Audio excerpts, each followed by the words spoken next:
everybody, welcome back to Terrador's Trespass and Shattered Lines. We just got here! This is session 28.2. Last time we did some intro stuff and gluttony, and today Megan's gonna DM something, and then Brooks is gonna DM something. This is true. And here we go, we're starting now! You walk out the door of the diner. Go black. Your vision comes back, and your vision adjusts, but only slightly. Because it's very, very dark outside. It's the middle of the night. If you look up, you'll see stars. So it's the dead of night, but it isn't too dark where you are. Because you've landed in front of a large building. It looks like a tavern. There's candlelight, there's torches. It's a happening place. You can hear from inside. You can hear laughter. You can hear people talking, and you see this soft yellow glow of firelight coming out of square windows. It's just like any tavern you've ever seen: pale white facade, dark wooden beams. Only it's huge. It's much larger than any tavern you've seen. Azai can tell that it's bigger than the Tashad, Azai can tell that it's bigger than his mansion in Precinct 5. You could all remember that it's bigger than the Tashad mansion where you went to the ball. And you're right outside of it. You see its roof has spires, they're tipped with gold. It's really nice. There's a door, a big brown door. It's solid oak wood, and there's iron wrought detail. And above it, there's a dark wooden sign with letters and gold, and it says, "The Paradise Casino." The door is guarded by a little velvet rope and a very large hooded figure who's standing behind a podium with scrolls on top.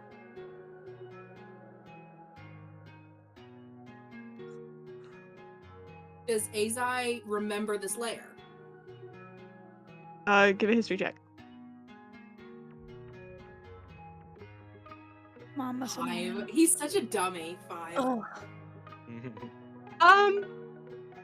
Azai, you've been to a casino before.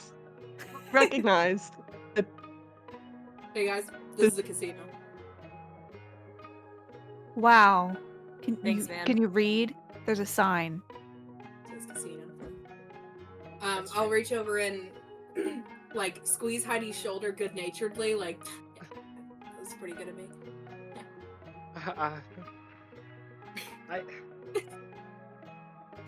Yes. I'm trying so hard. I don't know how to You're do doing the stutter. amazing. I don't know how to do the Heidi stutter.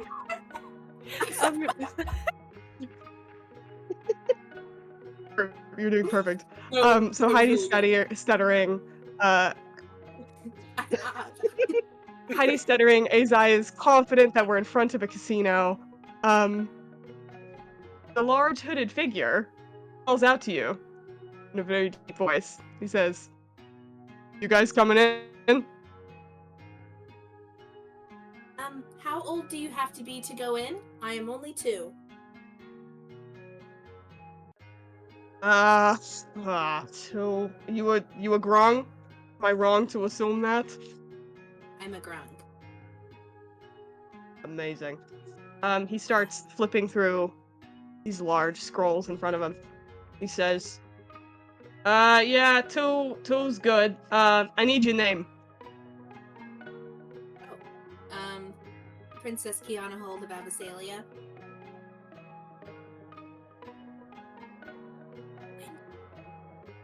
Wow, no kidding. Okay. He rustles through some more scrolls. Yeah, you can come in. Step to the side, right here. And what's everyone's passive perception?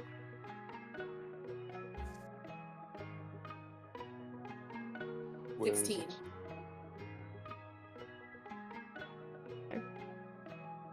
Okay. 12. Brooks, Heidi's is an 11. Well, It's an 11. 12. what's Bart's passive perception? 13. Okay. Anna, notice that above the door, which is closed, can Above hear the you. door, which is closed, there are 5 torches. There are 5 torches, and they were unlit.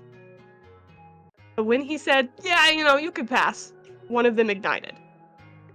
Oh. Okay, anybody else? Anybody else coming in? I need your name. My name is Bartolomeo. Yeah? You can call me Bart. What? Bartolomeo. That's my name. Your surname with that? Um, Okay, I'll take a no. look. Just Bartolomeo. Yes, sir. Yes. B. Okay. Bartolomeo.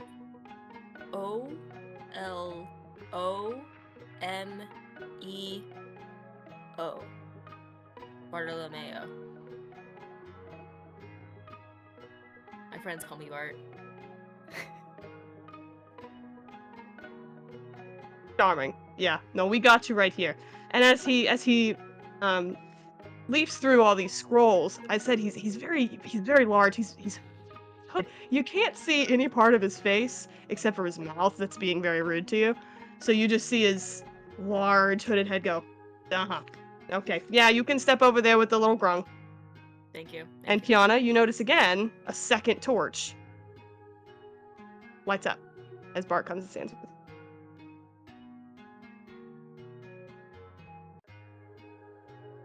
Okay, next. We're losing nighttime.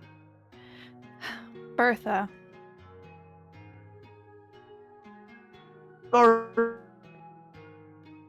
You got a last name, Bertha?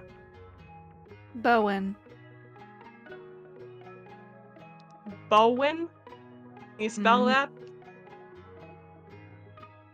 Bowen.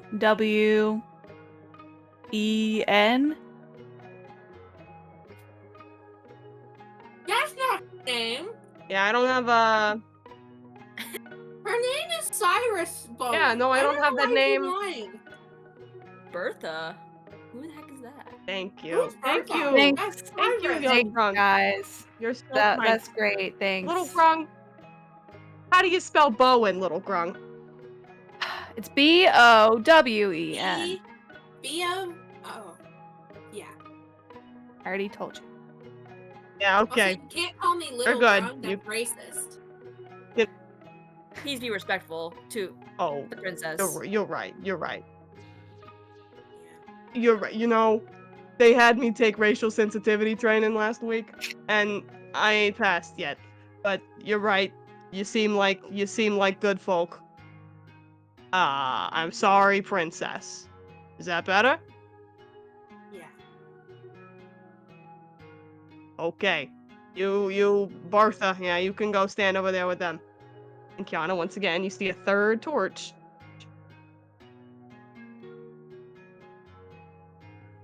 Okay. 2 more? 2 of you holding hands? You coming in? Yeah. Azai, Ward, Heidi, Hopeful.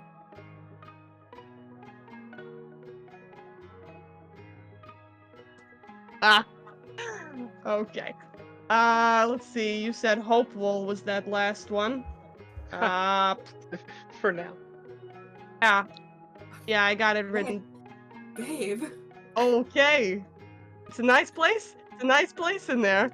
Okay, sure. Hopeful. Yeah, we got that. You can go stand over there. Kiana sees a 4th torch. I'm good. What was your name again? Azai, Ward. What was your name again? Azai, Ward. Oh. Afraid not. And when the bouncer says afraid not, he sort of gives a big gloved hand, and Azai disappears in a puff of golden shimmering smoke.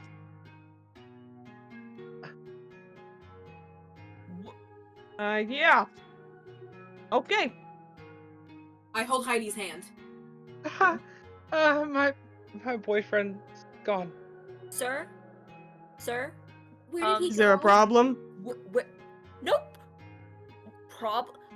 Where did Azai go? Where did he like poop? Oh. Where did he go?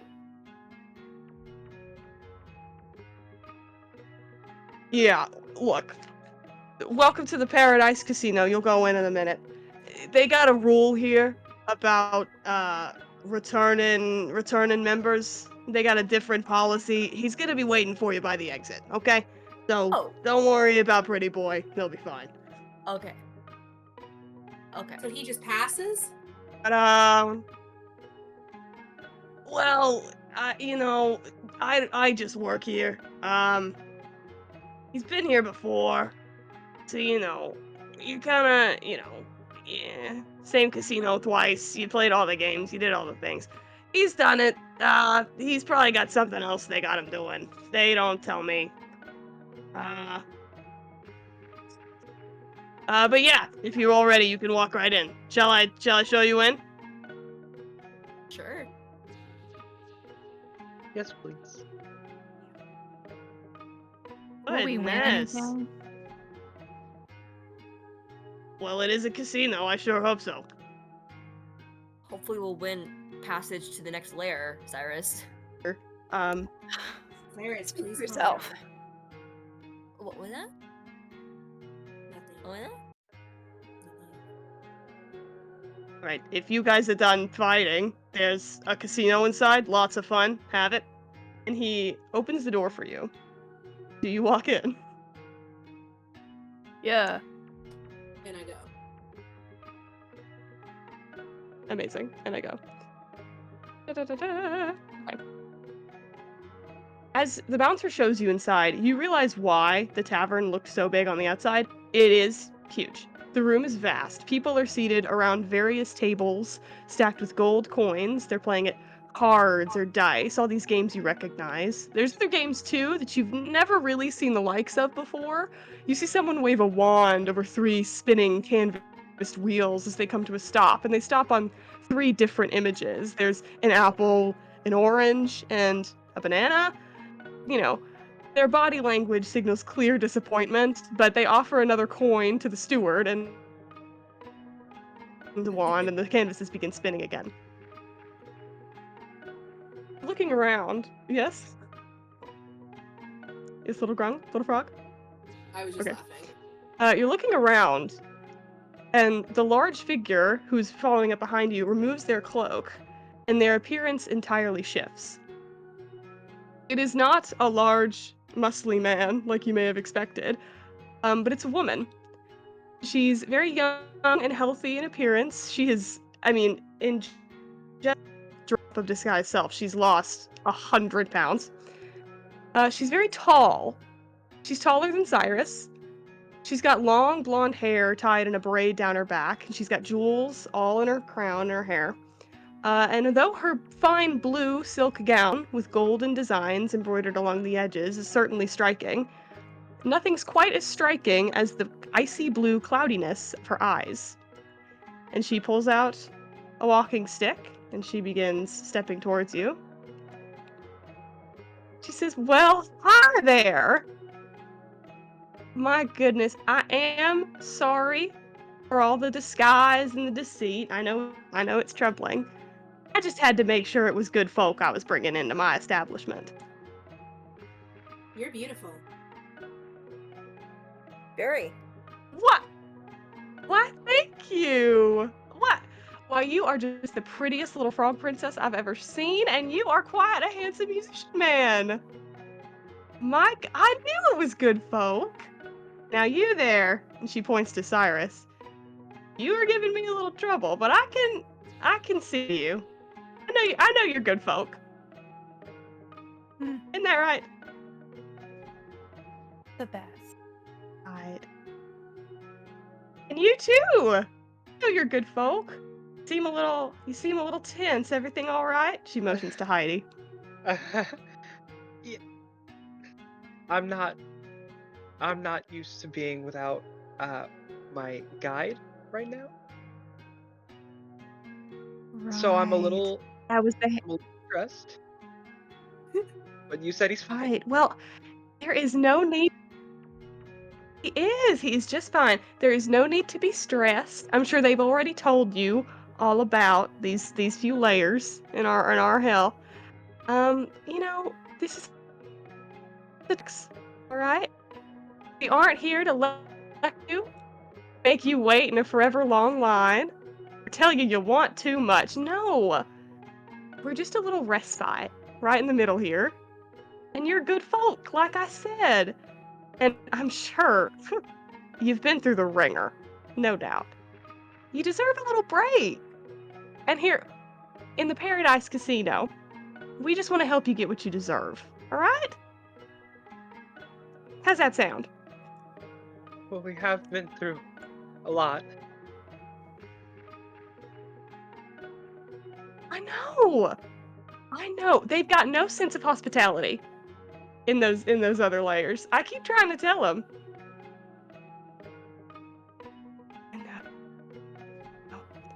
Well, how do you four feel about the game? Yes. Are there real prizes? What? Like, is this a real casino? Of course there are. Great. Well, might as well win something. As while long I'm as you here. win. Do you have goldfish? Sure, or not sure. gold, go fish. Oh. I'm a whiz at that game. I beat all my dads at it. Oh,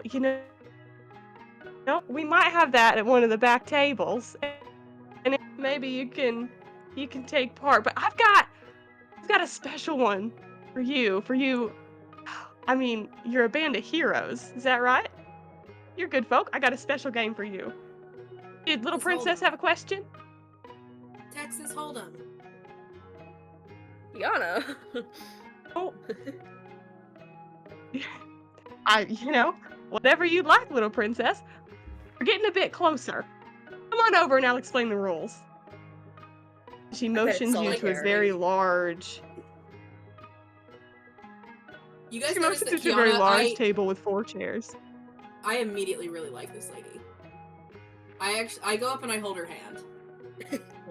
Well, thank you. What's your She name? doesn't look at you. She looks past you.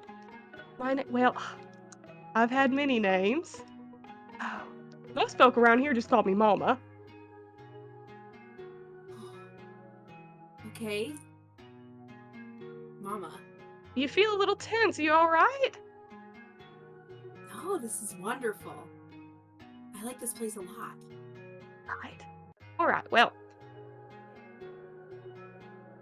do you mean that? I work real hard on it. I tell them what to do. I'm quite proud of it myself. Guess you just get lucky with a place like this. Well, It's all right. it's You wonderful. four, you take a seat.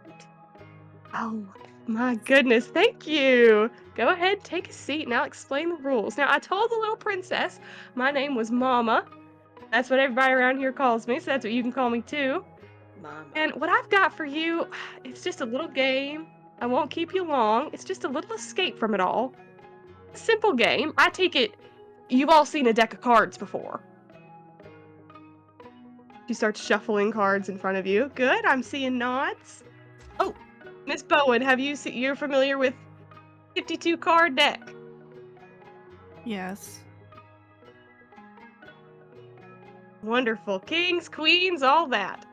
Now, she's shuffling in front of you, and she lays the cards out in front of you. She flips them over. You see them all. They're all there, all as they should be.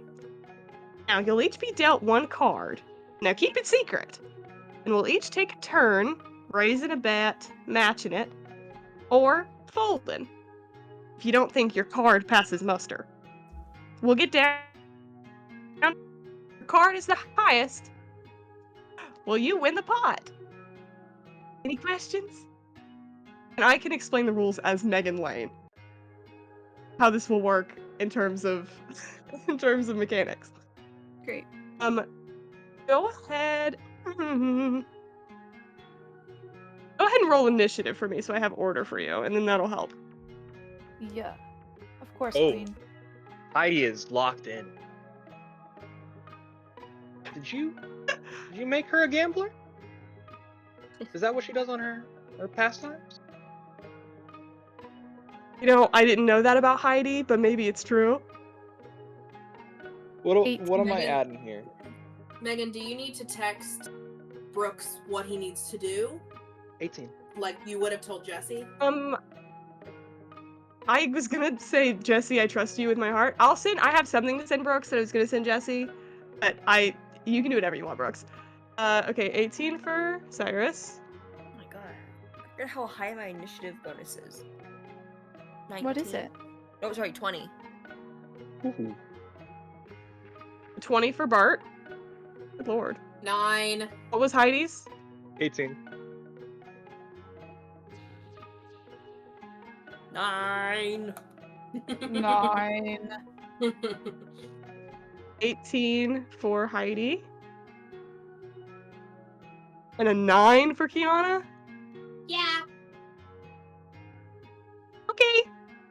Okay. Kiana, you just wanted to sit next to Mama, so you're at the other end. True. Yeah. Perfect.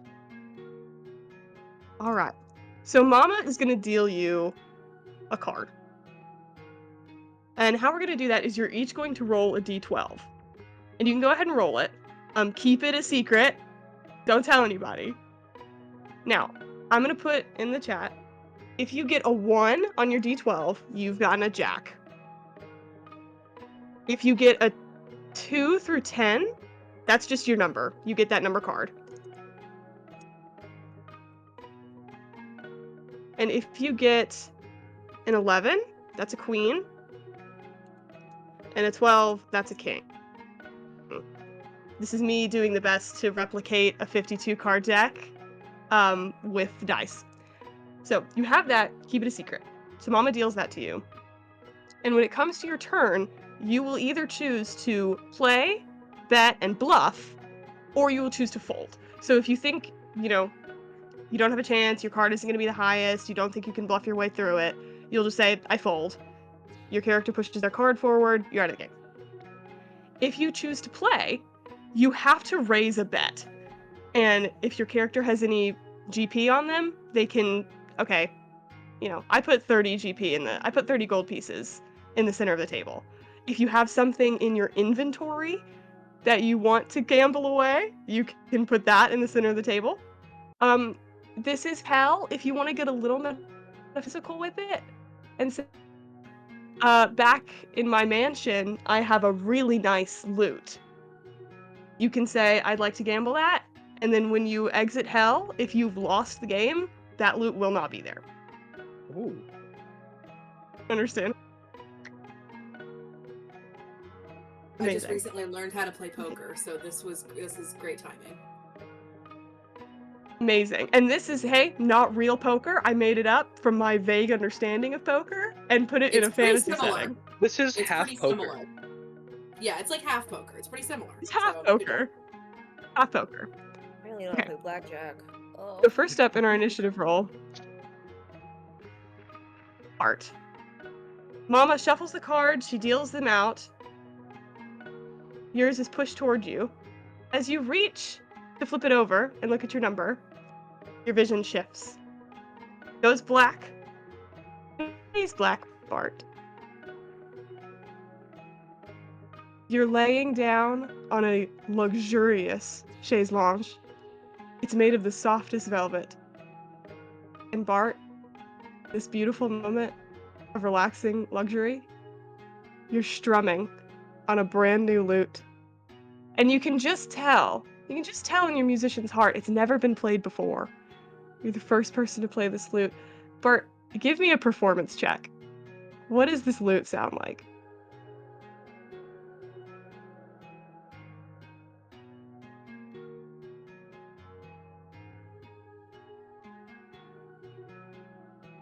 24.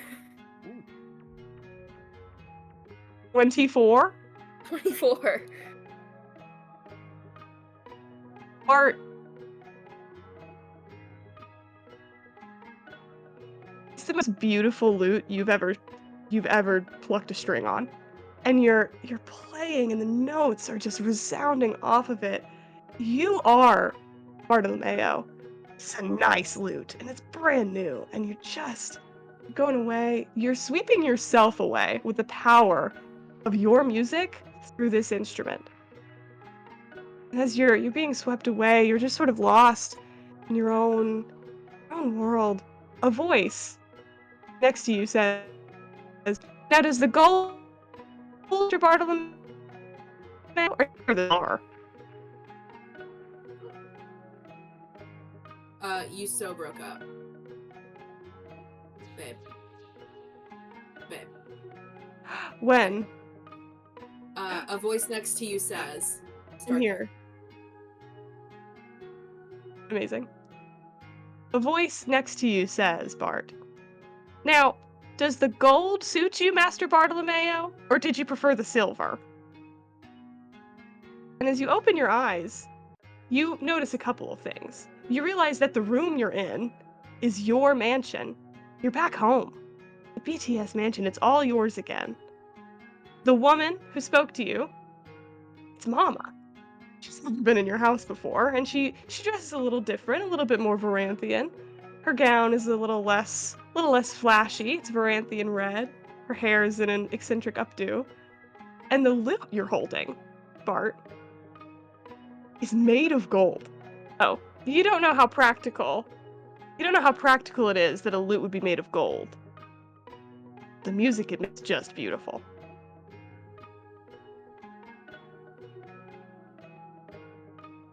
Mama says, "So, the gold is what you're going with? Or did you like the silver one better?" And she holds up a silver lute. Well, this one sounds beautiful. Kind of heavy with it being gold though, huh? Oh, that's a good point. How about this? How about, I got it. Come on in here. And two little servants come rushing in. They're also dressed in Varanthian red. They look very nice. They hold the lute for you while you can strum it.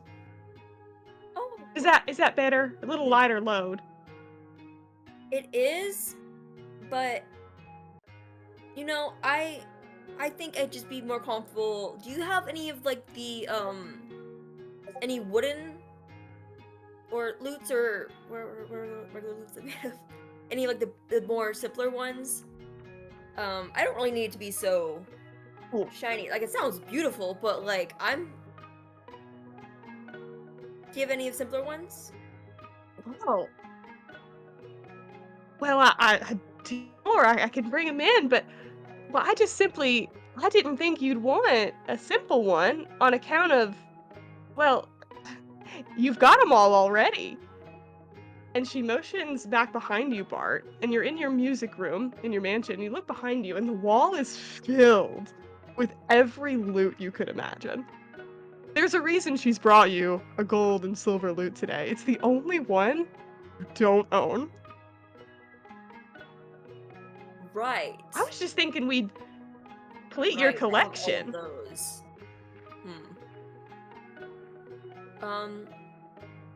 Well, this lute is again beautiful, and it sounds like heaven. But I don't think I really have a use for this. I have so many lutes already, and they sound pretty too. But thank you for bringing this to let me play it, though. But I think I'm okay. No use for it. Oh, Bart. The use is, secondary. It's all about the spectacle, right? I mean, you're Bartolomeo. I felt just horrid earlier asking you for your surname. As if Bartolomeo needs a surname. That's just insane. You've gotta No. live the rock star life, Bart. You're a good kid and a good musician. You've been lifting far too many fingers. Well, I'll wrap it up for you. really, I don't really need it. Maybe, I mean, there must be so many other musicians that would love to just play this instrument even once. I really don't need anything too sparkly and flashy, really. Bart. Heard the music, darling? And don't mind my saying it. You ain't other musicians. And your vision stops. Bart. Keep your card a secret. Knowing your card and knowing the prize before you. Would you like to fold or play? Bold. Okay. Okay. Bart pushes the card back towards the center. Oh my! I feel somebody's card come to. Is that nice musician boy? Oh, folding already, so early in the game. Well, it's all right. Bart, will you give me a perception check?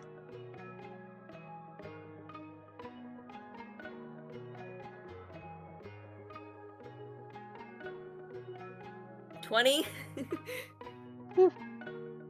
Okay, perfect. Bart, you push your card towards the center of the table. You fold. You're done. Nothing to do now but wait. So you start looking around, and you find the back door. You see the exit. It's another giant wooden door, iron wrought detail, and there are five unlit torches above it. Move that card in, Bart. You look around. One of them ignites.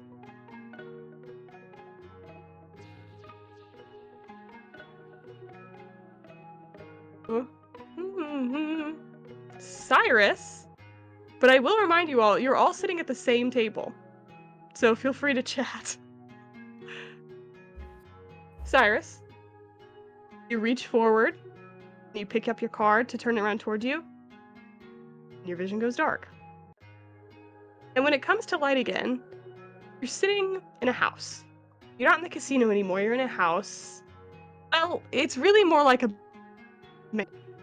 It's nicer than any house you've been in recently. There are marble floors, high rooftops, tapestries on the walls. And in the center of the room, in the center of these marble floors,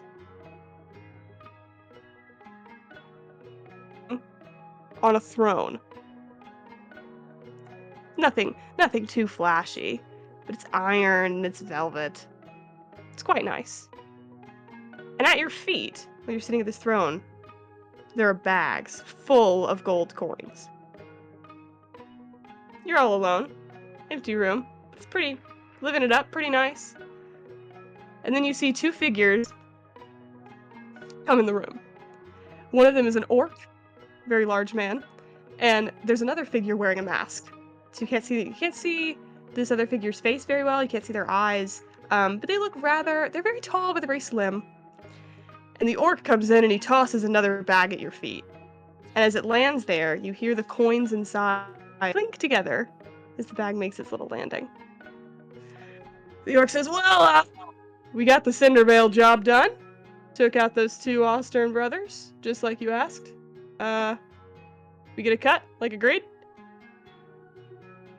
Oh, you will get your cut when your cut is due. Did you handle it well, or am I gonna have to clean up your mess again? Please. Of course we handled it well. Alright. Best. Or the best. Get over here. I don't know where you picked her up, but yeah. She made sure it was a pretty clean getaway. But yeah. Well, we'll get the cut whenever it comes. Got any other jobs, boss?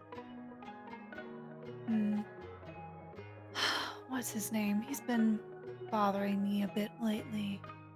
Oh, down the street. I think his name is Johnson, last name Johnson. Look into Last him name for Johnson. me. Got it, boss. And the orc turns around, leaves the room. The other figure stays right where she is. She says, you hear a voice say, Got a good ring to it, huh, boss?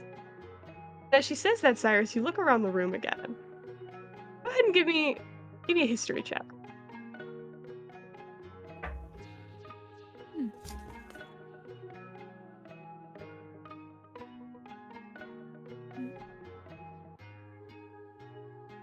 Okay, 16.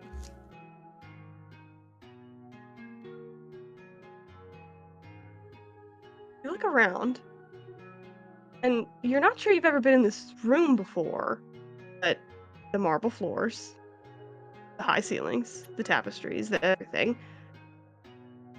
Bart's talked about home an awful lot on this journey. Cyrus, you realize this throne that you're sitting in, you are in the mansion that once formerly belonged to the hit Varanthian pop band BTS. They call you boss, not just because, it's what you call the girl you work for. You're the boss. You're on his throne, at his house. You're in charge.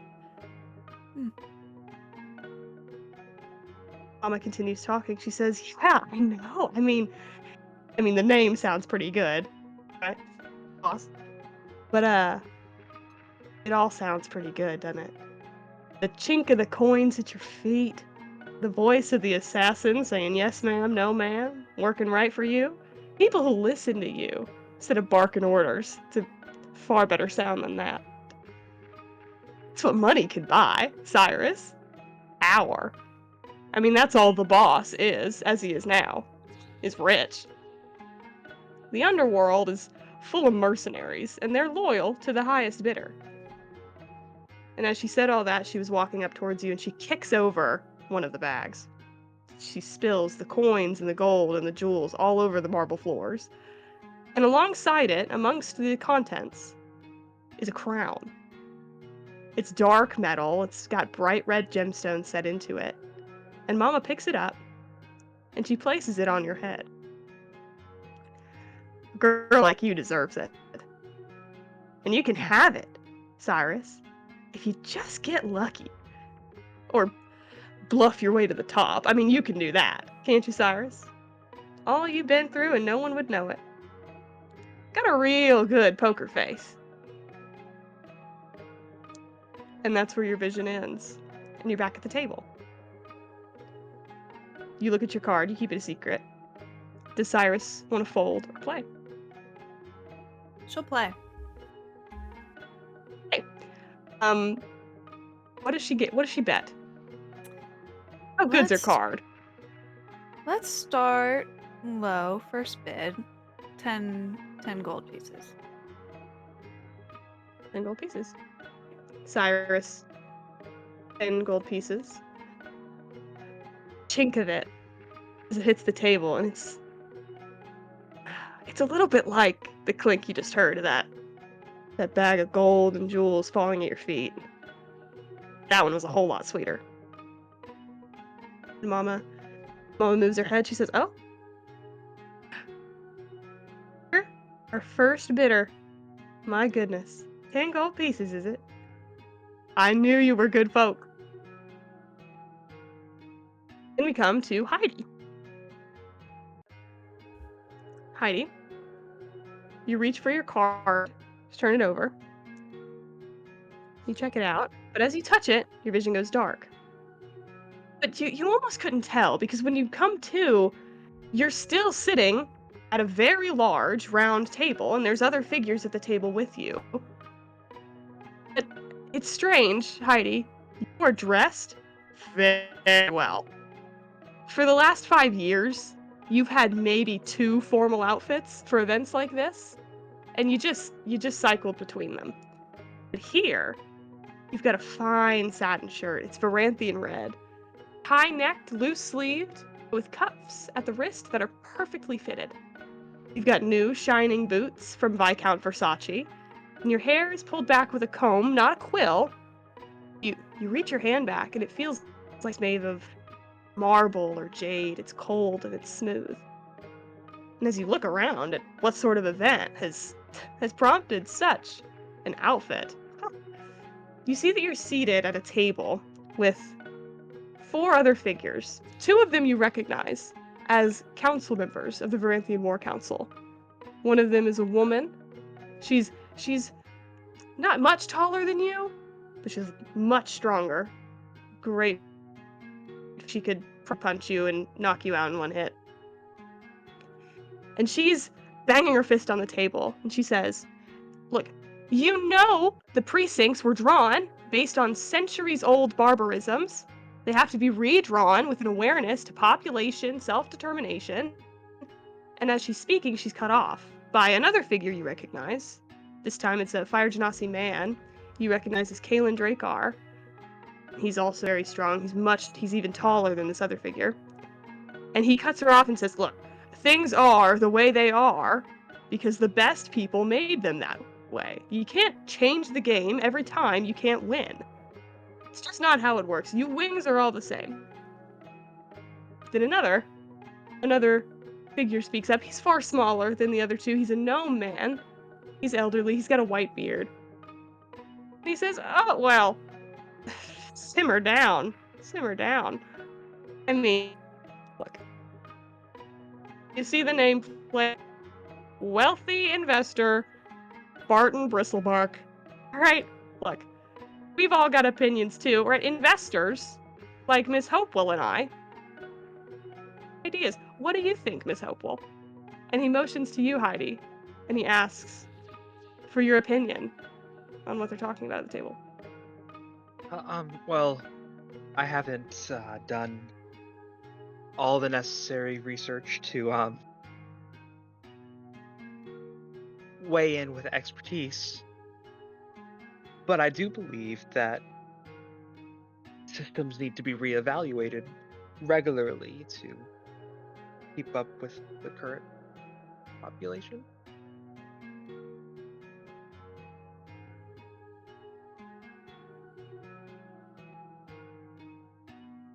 I mean, yeah. That sounds perfect. That's exact. Yeah. That's the kind of thinking I like to hear. Are you thinking of, look, you hear rumors. Are you thinking of running? Are you gonna make a challenge? Go for the council? Oh, I couldn't, not with the way things are now. Oh man, it's a right shame. 'Cause, I mean, I don't know. I think you got doors. As he finishes speaking, another figure at the table. You haven't noticed her before now, but she speaks up. She says, I do think that's a right shame, Heidi. You look up. She's also dressed in Varanthian red. She's also dressed very well. Another fine silk gown. Her hair is down this time with 2 braids along the sides, the same gems in it. She says, oh, come now, Heidi. Look at where you are. You're networking. You're talking to council members. You're weighing in. They're listening. And you know why they're listening, don't you? No, I couldn't guess. Listen to you, just so humble. It's 'cause you're good folk. And you got that nice outfit on. You look like a million gold, Heidi. You look so good.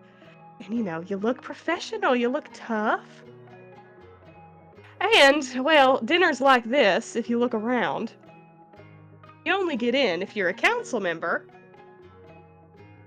Or you're the cream of the crop, Heidi. I mean, I don't mean to pry, but who's not at this table, Heidi? Who's missing? Who you think?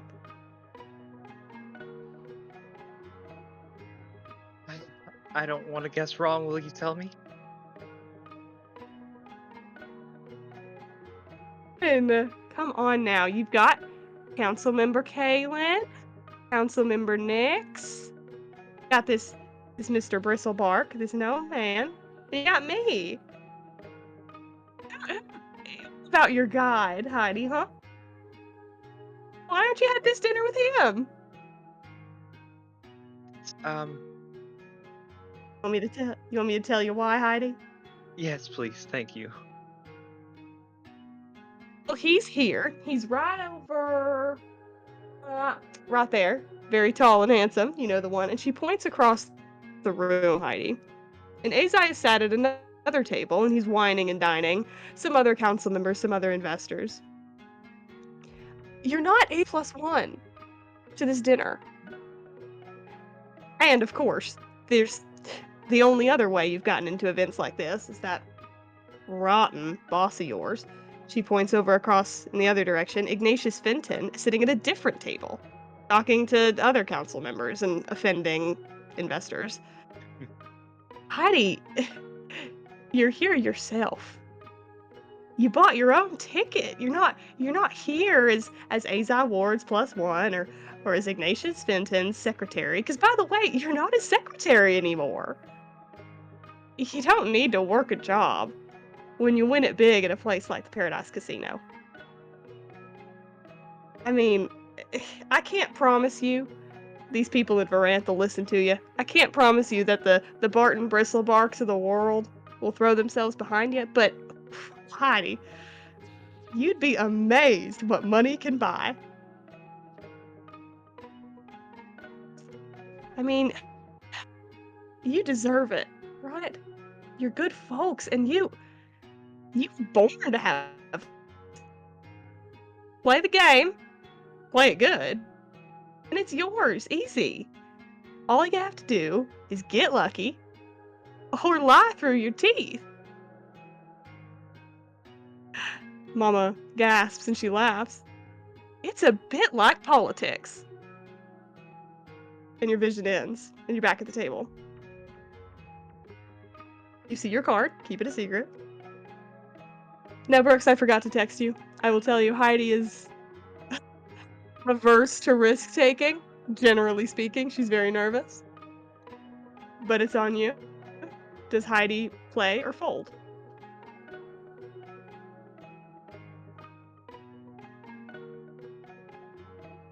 Mom, did you say that that we were, I can't remember, were we supposed to get the highest or the lowest card?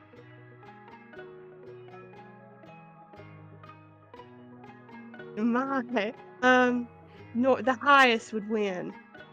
The highest? Okay. And in that case, I'll stay in. It's 10 gold to stay in?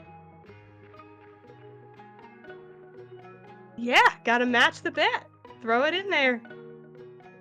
Okay. Link? Link! Oh, good. I'm so glad y'all are relaxing, having fun. My goodness. All right, and that brings us to Kiana. Kiana, you reach your little princess hand up on the table and you go to reach your card. As you touch it, just like the rest of them, your vision goes dark. And when you come to, Kiana, you're back at home. You're in your palace. Beautiful fountains coming down the walls, trickles of water. You hear the water genasies playing their pan flutes and their lyres. It's comforting music you've ever heard.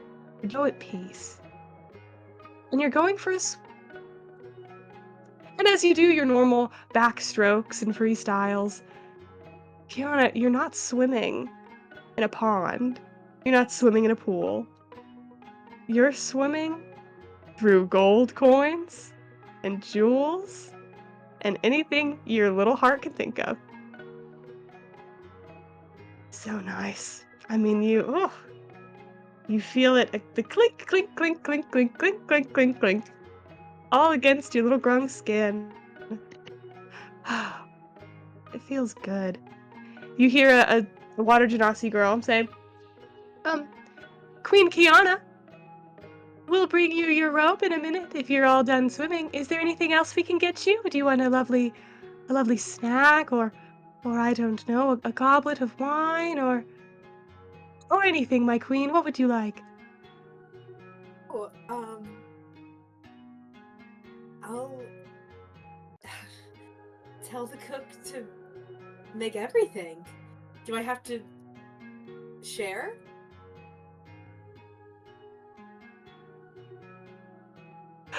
And the water genasi girl, she gives such a laugh like a babbling brook. She says, share, no, my queen. I'll tell the cook to make everything. Enjoy your swim. We'll bring you your robe in a moment. And you hear her walk away, and you enjoy your little pond full of. And in a few moments, comes back and she has your robe. It's shiny, it's new, it's just your size. She helps you out of your pool of gold and she puts it on you. And the cook has come with her, pushing a tray and another cart of everything. She pulls off the covers and she says, "Well, it is all yours, princess. My queen." Oh, Very nice. Right, well, they've got everything you like, all your favorite algae. There's some plankton, some little kelp crackers. Anything you like. It's all yours. You know, you were a tough nut to crack. When I saw our roster this evening, I said, and what can a game like mine possibly offer the Princess of Abyssalia? I mean, my goodness. But look at you! You had your heart set on a few little things. Rich as a queen. do I get my own bed? Oh, honey, win a game like mine, and you can have anything you want. It's a big pot that we get. I mean, we get some high bids. You win the game, you can have anything you want. Rich as a queen, it'd be all yours, princess. And anything you win here, you never have to share. You want it. You're a good kid, Kiana. My queen. And isn't it time you had something all your own? Just, play the game, get a little lucky. Play well, do good. It'll all be yours. Nobody else's. How's that sound?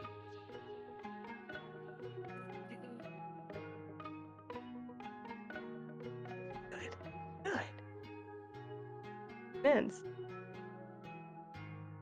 Come to, you're back at the table. You're not surrounded by a pool of gold anymore. Take a look. Does Kiana want to fold or play? Play. Play. Perfect. All right, little princess. Gotta match that bet. Unless you want to raise it. If you're feeling mighty confident. 200 gold. My goodness. 200 gold. All right. Place it on the table. Oh, goodness. That is just a lovely sound. Well, I suppose it's my turn. And Mom reaches under the table, pulls out a giant bag full of gold. Says, "I believe we were at 210, if that's right. Well, suppose I can match that. Place like this. We're doing pretty well these days, folks." She tosses it up on the table, and you hear Heidi also bet. 210 gold pieces. Oh my goodness, you are right. I knew you were good folk. Gets 10 more, adds it on the top. Which brings us to the top of the order. Back to Iris. Now that Bart has left us. Alright, darling. You gonna keep up with this? Can you handle? Whew. 220 gold.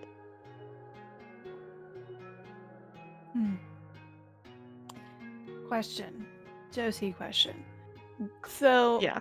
if she wants, she's gonna have to then up it to 230 if she wants to win. You have to match. She can either Yeah. up it, you have to match it, Mhm. and it doesn't have to be gold. If you can convince us that, I put my knife on the table. It's a really good knife. Okay. But I mean, now that the bets are getting so high, you're gonna have to roll some kind of bluff. Either performance, persuasion, or intimidation this round. I think she's gonna fold. All right. Oh, I You reach don't for hear your the blood. clink of gold.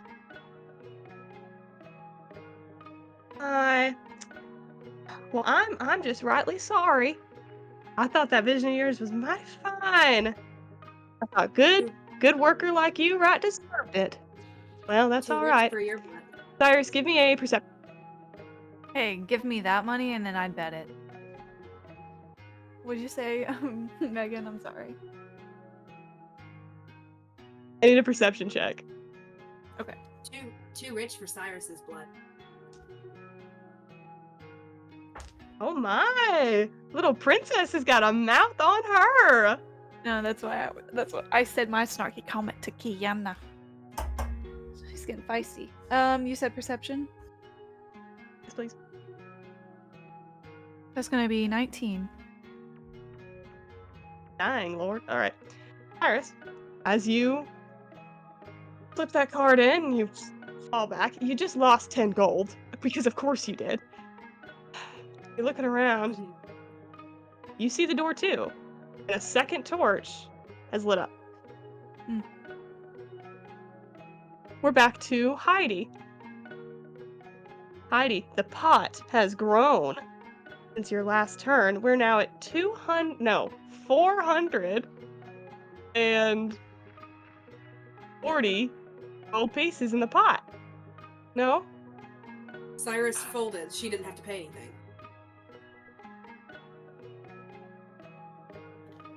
She put it in the middle. Huh? What? She put it in the middle, loses it. She had So- already bet it on the previous turn. Megan is saying that her NPC matched it Oh, and yeah. put in the money as well. Oh yeah, got it. What's in the pot stays in the pot. I know how That's poker how. Hey, works. that's Mama's rules.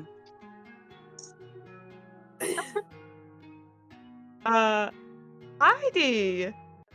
Pot has grown since last you were here. To play? Catch it? Heidi's been looking down at her knees since Kiana spoke up. And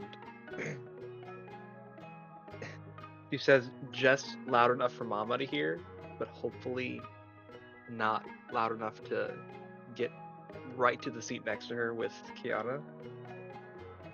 You know, he said, it's amazing what money can buy. I think you were right. Right. I think she bought the pot. And she folds.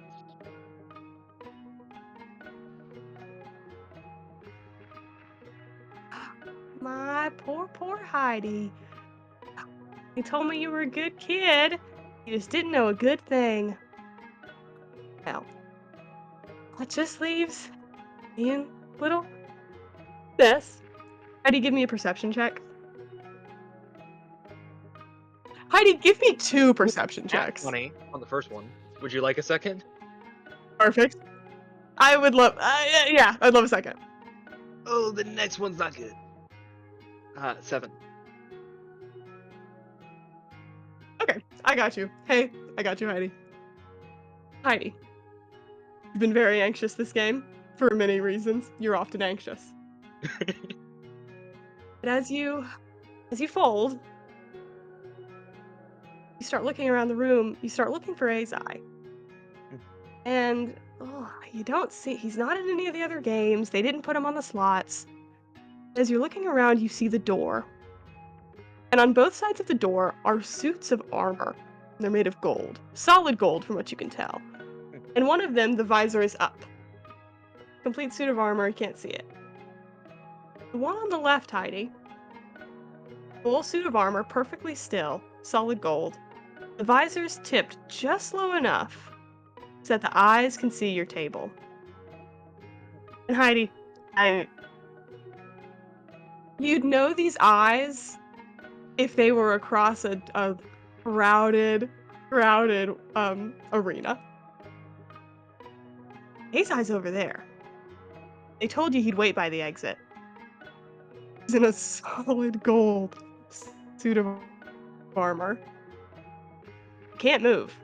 Does Not it from look what like you he can wants tell. to be in there? No. But he can see you. Okay. You can feel on your necklace, hey, not having a great time right now. He can see you and he's there. He's holding a large halberd up. And if you follow the halberd, you'll see third ignites.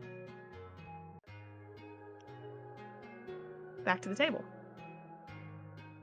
Well, Mike, and I have to text Joe something, because now the game dips again. Well, my goodness. You good folk, you're missing out on the good that's coming to you. All the things you did, sad.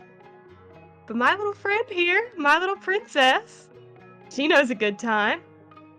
Your turn, darling. You gonna play or you gonna fold?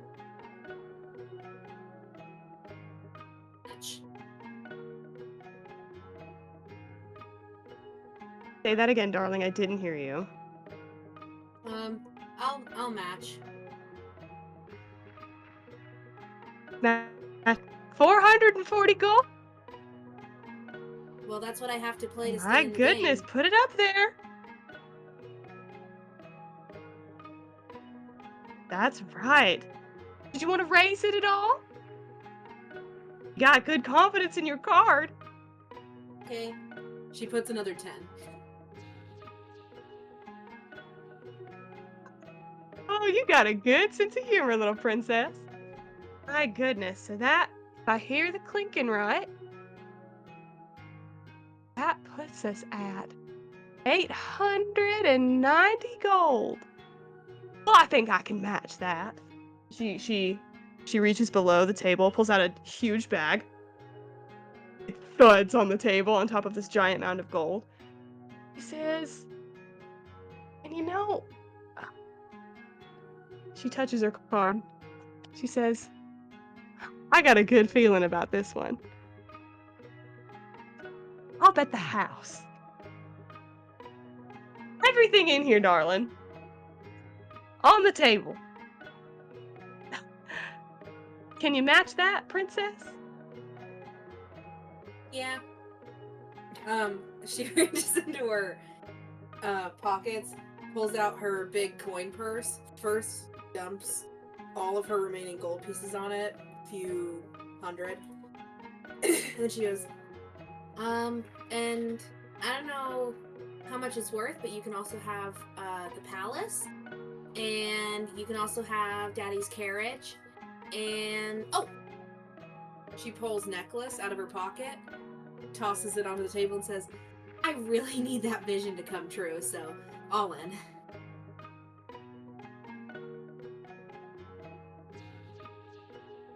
All in? Was that right? I got a winner here. A big old risk, little princess. Ah, I'm sure you do, little princess. Well, if I bet everything I have, and you bet everything you've got, well, my goodness, we've reached the end of our game. Go on ahead, show us what you got. She Please reveal your card to the table. She puts down A7.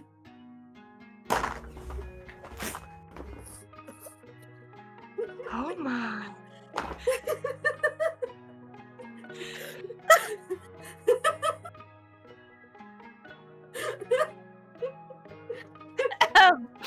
Kiana, That's what That was Cyrus does, okay? That was was- Cyrus.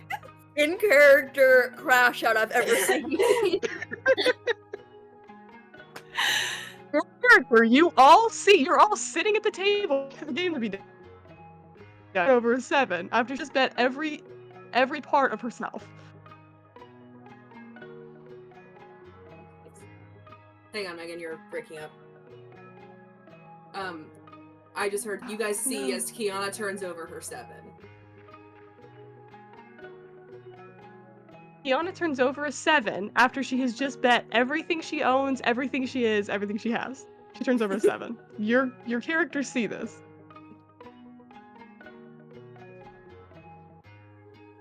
Oh my. I don't think Heidi Oh, can say anything. I'm in hearing good some. faith. Good game. I'm hearing silence at the table. My goodness. And this is why Troy says I'm And- not allowed to play. What do you have? Not telling. I wasn't talking to you, Cyrus. You folded. I turned to Mama. What do you have? Well, that's. Oh, little princess. Fiona, all of your life, you've always been known as a lucky one. A little princess, the Kraken's favorite. The firstborn. You resented that. You weren't lucky. You were good. You did the right thing. You did what your father wanted. You did what the Kraken expected. You sacrificed what you were asked to sacrifice. You weren't lucky. You were good. And in return, Kiana, you were blessed. But Kiana, that doesn't mean a thing down here. She turns over her card, and there's an image of a king. Kiana, you stare at it. You stare at it as Mama just laughs. She laughs. She's a hooting and a hollering. And as you stare at her card that she's laid out in front of you, it's a man. He's got a beard. He's got a big gold crown on.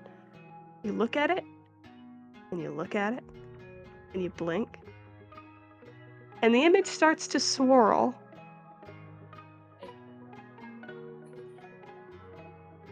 Swim around a fountain.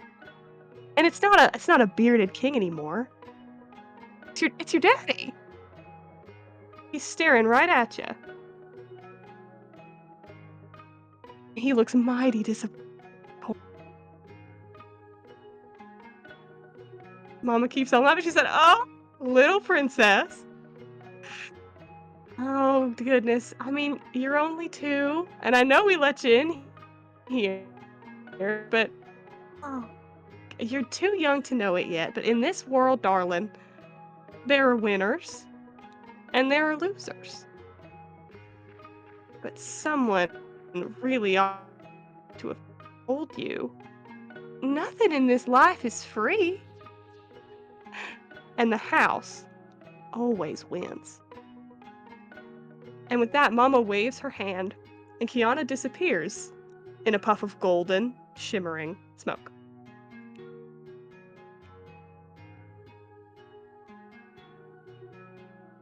She's gone. Bye.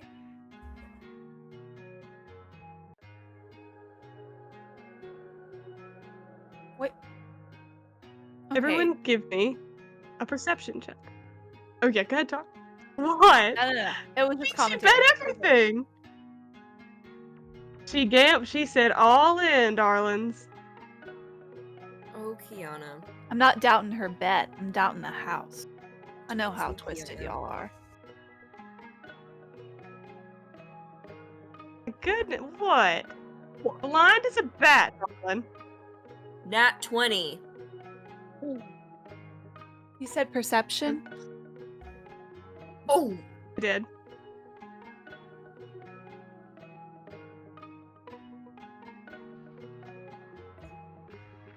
22.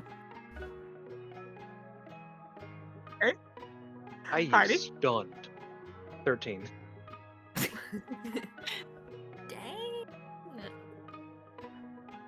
Just The looking other at that two. gold smoke. On those good rolls. She's looking at that gold.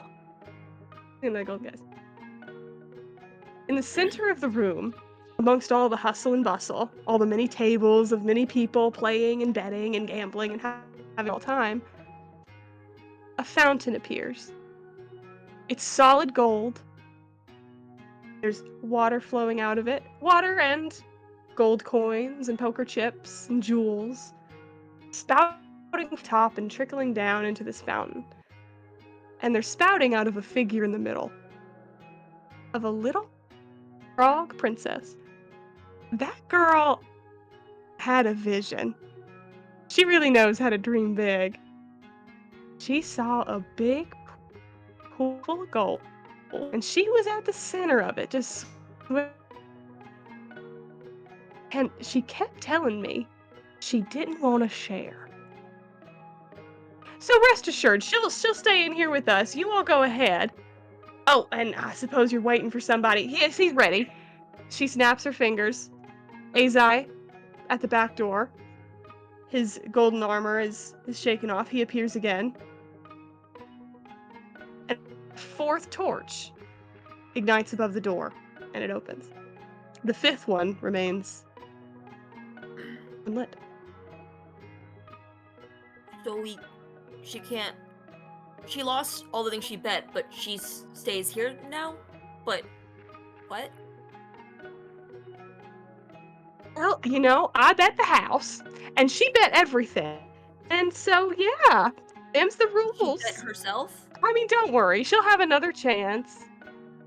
Well, if you're gonna match the house, you're gonna stay. Frog Princess. Not a drum. She's been a bit too greedy. But don't worry, she'll have another chance when we open tomorrow night. Oh, get a look out that window. It's sunrise! Sweet, sweet golden rays of sunrise. Quitting time. Best get out of here. Thank you, Mama. Can Cyrus try and steal something? Thank you. Thanks for coming, darling. Yeah, sure, slide a hand check. I don't know, Whatever you- something. See what happens. Okay. Oh no, I don't like that. Cyrus, please. Okay.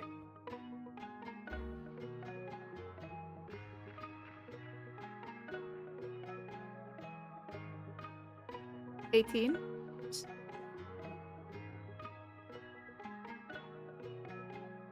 Scene. And what are you stealing? Just something small, like if there is I don't know, something on a table that she could just swipe by as they walk by.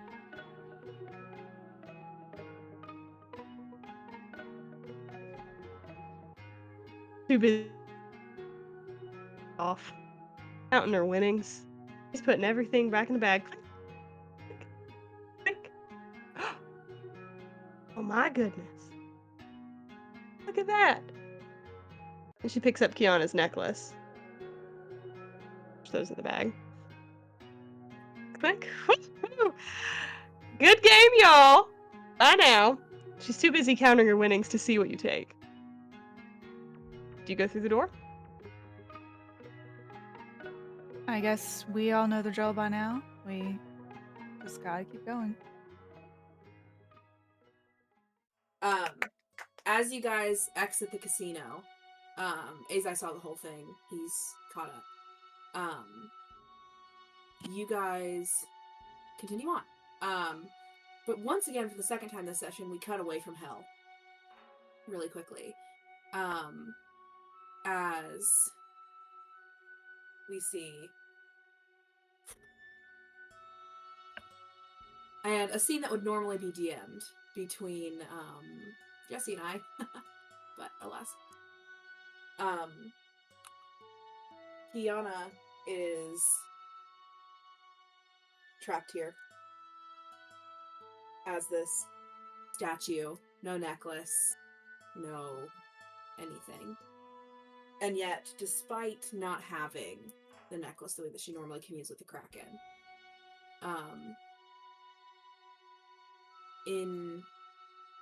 inside of her head, she hears the Kraken's voice. My child, this is not where my followers will rest. Come, breathe to the surface. And Kiana, that statue, though the casino is empty now, that statue disappears. And Kiana ascends to the surface again. Up through the ocean. And probably some fishermen on the shore thinks they're losing their mind because they see two grung 2 weeks across, the same grung washing up on the Varanthian shore, like, once and then again, also washing up on the beach again. I said Abyssalian, I meant Varanthian. Shore for a second time. Kiana comes back to the surface and joins back up with Lorik. And by way of, sorry we don't have 2 DMs, I'll let you guys know, shortly after rejoining with Lorik, we realize that Lorik does not know that Theo died. And then Kiana gets to thinking, well, Lorik doesn't know that Maverick got stuck either. So she catches Lorik up on Theo and on Maverick. And then she starts thinking,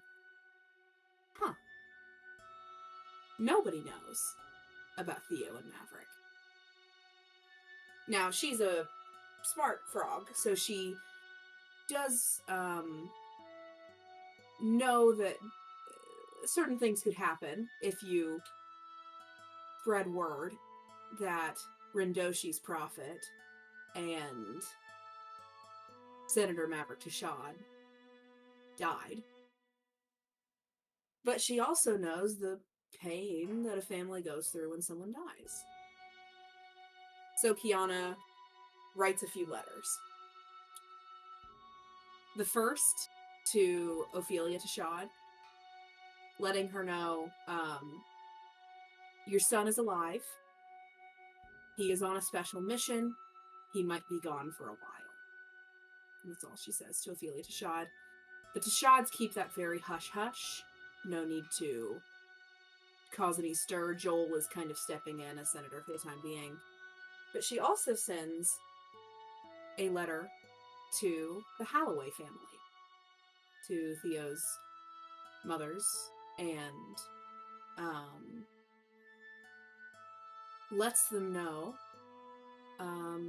that unfortunately their daughter has passed away and has given her life in exchange for Rindoshi. And it's strange. She hears back almost immediately by magical means. She kind of does a sending spell or something. And her wizard mother answers almost immediately. They are destroyed, of course. This is horrifying news. But not only is Theo Holloway dead, as they've just found out, but it's the strangest thing, they tell Kiana. Our son just died. Mm-hmm. Fletch Holloway was at a Yuletide party at work. And it's strange, no one quite knows how, but he fell into a dangerous portal and died. It is almost the new year. Not quite. So we're in, like, late, I think it's called Frostfall. the 12th month of the year. We're in late Frostfall. It's almost New Year.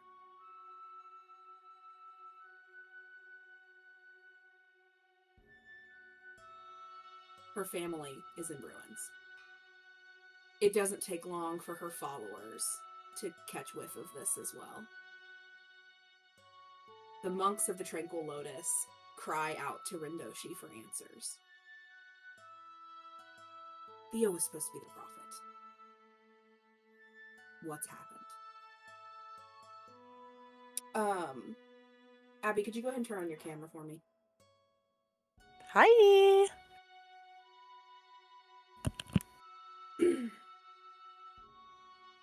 Theo,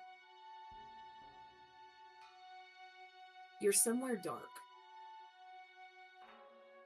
You can still see those colorful orbs around you. You know how you got here, but we won't share that yet.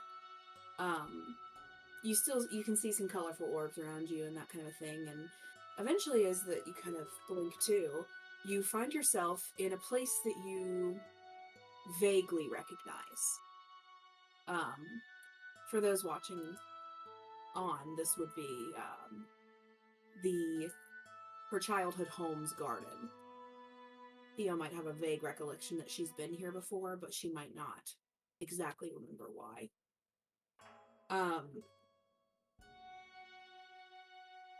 You look around, Theo, and you see your brother, Fletch. You don't remember much about him, but you remember that he's your brother, and you remember that his name is Fletch. He's kind of this gangly, tall, skinny guy with, like, spiky hair. And he's sitting in a corner where two brick walls meet at the corner of this garden, and he seems to be crying.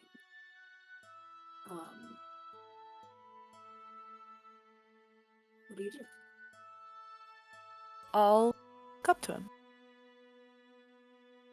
You walk up.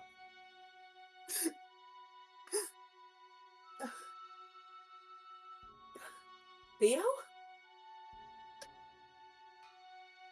Yeah. Are you okay?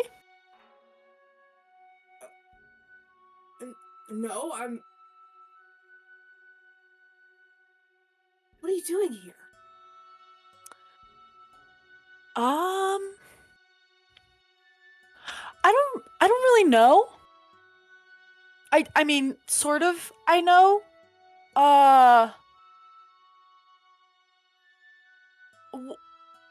Where exactly are we?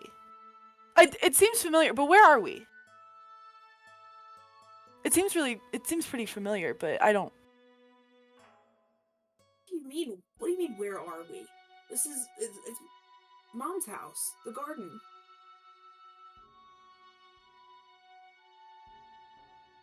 Okay. I'll sit down with him. You kind of sit down. You see he goes, can I tell you something weird? I think this is pretty weird, so yeah.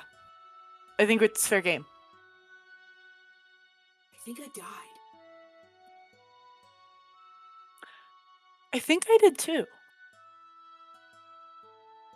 What? I think that's why I'm here. How did you die? What, you died? I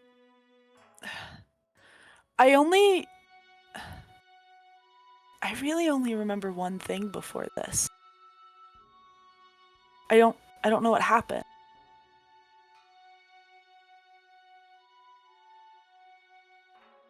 What do you mean? What happened to you? You go first. I before this, I was talking to Rendoshi, and Your monk guy? yeah, I think so. Okay, you're being weird. But he was talking to me, and he said I did a good job and then he did like this, and I'll do whatever that the forehead thing that he did to me. He did this, and I'm here now, and you're here now. Oh, you've been profiting all over Imperia for a while. Mom always thought it'd kill Have I? you. Yeah. You did a bunch of vampire stuff. I don't know. I wasn't Whoa, really paying attention. that's pretty crazy. Yours is a lot cooler than mine. Was I doing a good job? I don't know. I wasn't paying any attention. And then there's a lull, a moment of silence, and he goes, Yeah, we're just sitting there like. and he goes, "Yeah, you did a good job." That's good to know.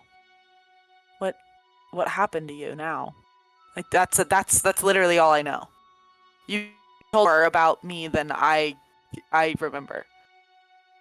Okay, but if I tell you, you can't tell anyone. I don't know anyone to tell. Perfect. Well, I was at the Yuletide party at Spell GPT, and you know that girl Haley Watson that I work with? She's horrible I and really bad. I think we've established I don't remember anything. So Oh, right. Sorry. just yeah. Well, I work with a girl, and her name's Haley. Or I used to work with a girl. I'm dead now, and her name's Haley Watson. And she pushed me. She pushed me into a portal that killed me, and no one knows. They can do that? She There are can, portals that just kill you? I guess. Apparently. Well, So embarrassing, dude. that sucks. Yeah, it's freaking humiliating. It's okay though. It could be worse. You could have died without your pants on. He kind of chuckles and he goes, "You're so stupid. You've always been stupid." Am I wrong? No, that would have been worse. You're gonna be dead with your pants off. And you see, he goes, "It's actually, don't think about this too much, but it's actually Okay. kind of cool that you're here, I guess, because my service is today. I guess yours probably is Oh. too. I don't know, they would have done too." Whoa. That would have been weird if they did too. Especially if we're both dead at the same time. Yeah. Hmm. You wanna? Can we see it from here? Yeah. He stands up, walks around a corner, and as you guys pass past a brick wall, you guys seem to be in almost like a theater box or a balcony overlooking a funeral plot. And you see two closed caskets. No bodies for either. You disappeared in a poof of smoke, and Fletch was paper shredded all over the Turned offices to of mist. GPT.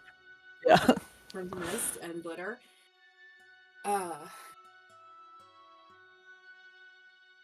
Theo, once upon a time, and Theo doesn't remember this, but once upon a time at the Monk Academy, no one really paid all that much attention to her, aside from a bully and a loner girl who happened to be her roommate. She was blatantly ignored in her own home. But now, everyone that Theo has ever known, from 7 decades of school, is crying at her closed coffin. You kind of recognize that these people must have loved you and must have cared about you, but you don't really remember most of them. There's There's no body in either casket. You two are both dead by rumor only. People are there for Fletch, too, but most of them cry for Rendoshi's prophet. And I have a couple eulogies too that Theo gets to watch here, but I'm gonna take two and run to the bathroom really quick. There are people there for Fletch too, but most of them cry for Rendoshi's prophet. You see Emic steps up to the podium. She tells a few stories of your brother and you that, Theo, they seem to imply that you had a mostly happy childhood. You find out that you hadn't yet seen your 101st birthday. You died just shy of it. And Emma kind of looks cold. She's kind of holding her arms here, and she goes, "A mother is not supposed to lose her children, and I have lost two all at once. I have lived for 1,500 years. I have seen the rise and the fall of the Great War and the beasts fighting for dominance at the expense of the world. But nothing I have ever felt has hurt as much as this. And everyone tells me that, being an immortal being, that if I just wait a few hundred years, the grief will pass. I'm here forever. And my children are not. I don't know what I have done to deserve this, and I don't know how I can possibly move on."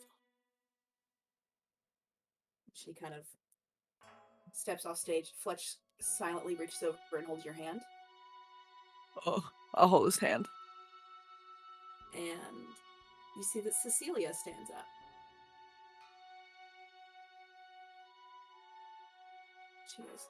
She looks bad.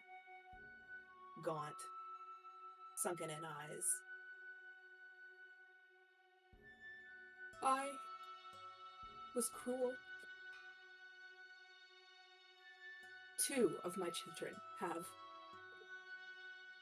died, thinking that I did not love them. Fletch, because I did not understand his interest in New Arcana, and Theo, because I did not understand her search for the ways of old. I have lived for thousands of years, and yet I live so frustratingly in the present that I brush past my daughter and cannot catch up to my son. I hoped that my son would stay away from the unknown and my daughter would stay away from the forgotten. I wanted them to stay right here. And I'm mad at the Empyrean. I'm mad at Rendoshi. I'm mad at myself for not trying harder and for wanting them to not leave me. Oh God. Oh, I failed. And Rory comes up and kind of ushers the crying Cecilia off stage. And see, with as little as she knows, how does Thea feel? I think, at least right now, she feels sad because she's seeing these people who are upset for her. But I think most of the sadness isn't like, I'm missing these people. I know them, and I'm upset that I've left them, theoretically. But it's more so like a sadness of like not being able to fully feel it, because it's like it's very clearly for her, but it's like she sees the people and it's like, that's my mom, and those are the only that's it. Like there's not like, moments she can draw on to be like, this is like when this happened. This is like the last time I saw either of them cry. It was like this. It's like this is the state she is seeing them in, and this is all that she.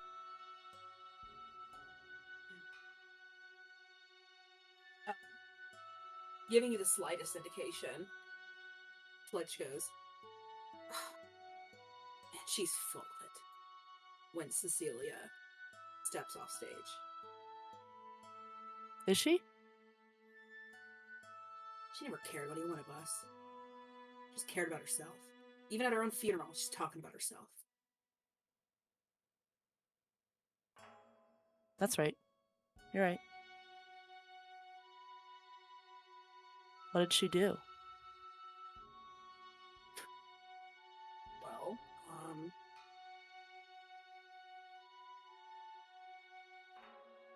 Theo, you know what she did.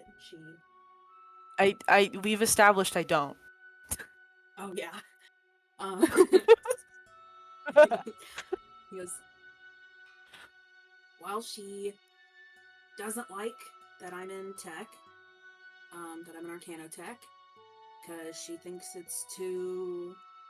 whatever, it's going to ruin the old ways of magic, but she didn't like that you were a monk, wished you'd gone to wizard school, even though you flunked because you sucked at it, and I don't know, she was just crazy mean.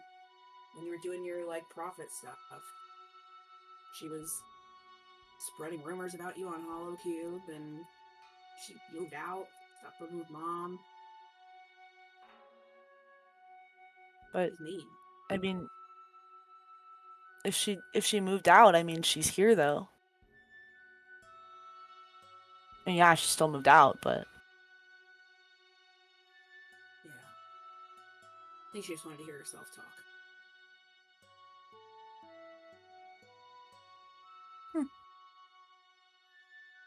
So now that you're, I think like, that's all she has to say about it. Yeah. So now But yeah, that no, what you're, do you like, say? So now that you're, like, reset or whatever, are you gonna be a prophet again? Or are you gonna be a wizard this time, or, like, something new, or... I don't really know what's happening. I don't know if like I'm staying here or I don't know. We can't both live here forever. I can go in the other corner. Is this where elves go when they die? This can't be true. If Surely it's we're in, wait, like, you a said purgatory it or can't. something. Yeah, like you said it's our garden. Why would all elves come to our garden? That's true. That'd be stupid. I I mean, think I'm right. wouldn't we have to be majorly important elves to be in charge of the elf resting ground garden? Well, you're like a prophet or what? I don't know, dude. And I They was third place sales associate at Spell GPT for 6 weeks in a row. So pretty good. Did you get a badge? now they only recognize it once you get to a month. Oh, that's lame. Wait. 6. But you have to be first place for at least a month, and I was third place. Oh, I For see. 6 weeks. It's not just.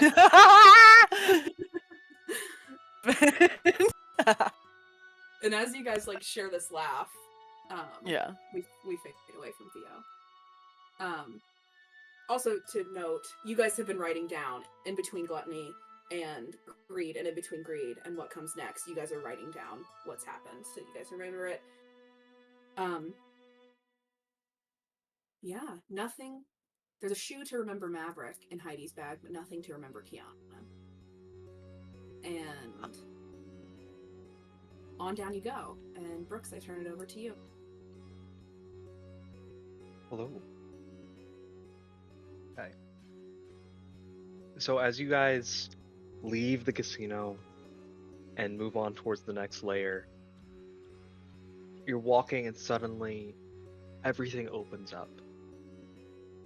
And you are standing on a path that's cutting through an endless wheat field.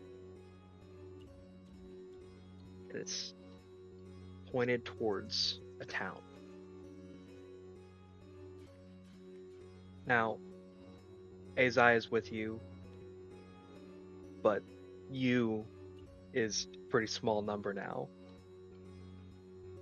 And as you are... Yeah. Yeah, thanks, Megan. I'm Azai. I'm sorry. I'm no longer a frog. It's just 4, right? Just the 4 Varanthians. I believe so, right? We hold hands. Yeah. The air is brittle here, like an angry soul. And as you continue on, you realize that the town that you're on a path towards is smoldering. And looking up towards the endless blue that is some sort of sky,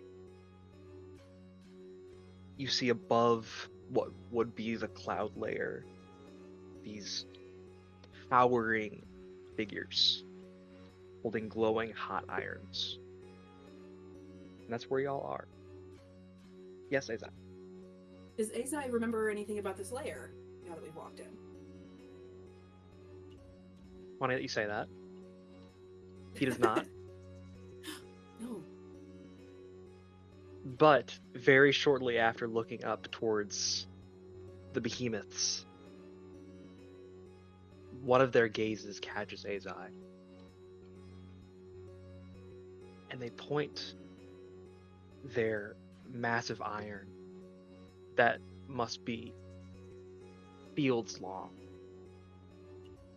towards Azai. And he feels a searing pain in his back, right about his right shoulder blade, that brings him down to his knees. God. And there's a reminder. God, what happened? I don't know. I'm gonna take off my shirt. Am I, like, is there a is there a brand? Is there, like, any There kind is of a burn? glowing brand on the back of Azai. And you remember just enough about the layer that you made a commitment. And you remember what that commitment is, but you don't remember how you were able to make it or what role it plays. Did I have this mark on my back before now, and it's reigniting now, or it's, like, just now appearing? Reigniting. Oh, so I've had a scar on my back. Okay, interesting. Mm. Do you have an idea of what it looks like already? I don't necessarily. No. I think that it's very personal to Azai, and I don't want to make that up. Okay, I'll think Because about I that. don't know enough about Azai. That's okay. Does Megan have an idea? I don't know what's going on. Oh, right. I don't either, but What this is. Does it hurt? Oh God. oh yeah, yeah. Oh God, it's something about a commitment. I don't know what it Okay. is. You don't remember? I made some kind of commitment. I don't remember. Oh God, ow. The searing stops, and the pointed iron goes back in its ready position. But you now have that reminder. And my shirt's off. Oh And your no. Ooh. What? Say, what's going on? I just remember that last time I was here, I made a commitment of some kind. You had to make a commitment in order to leave, and part of that is they had to brand you before you left. And I've always wondered what that scar on my back was. You also remember that you I just are thought you in got a really weird Heresy. tattoo. Really weird. What tattoo. What did Brooke say? Sorry. You also remember that you are in the layer of Heresy. Yeah, this is I think I'll reach back and kind of feel it. I think it's like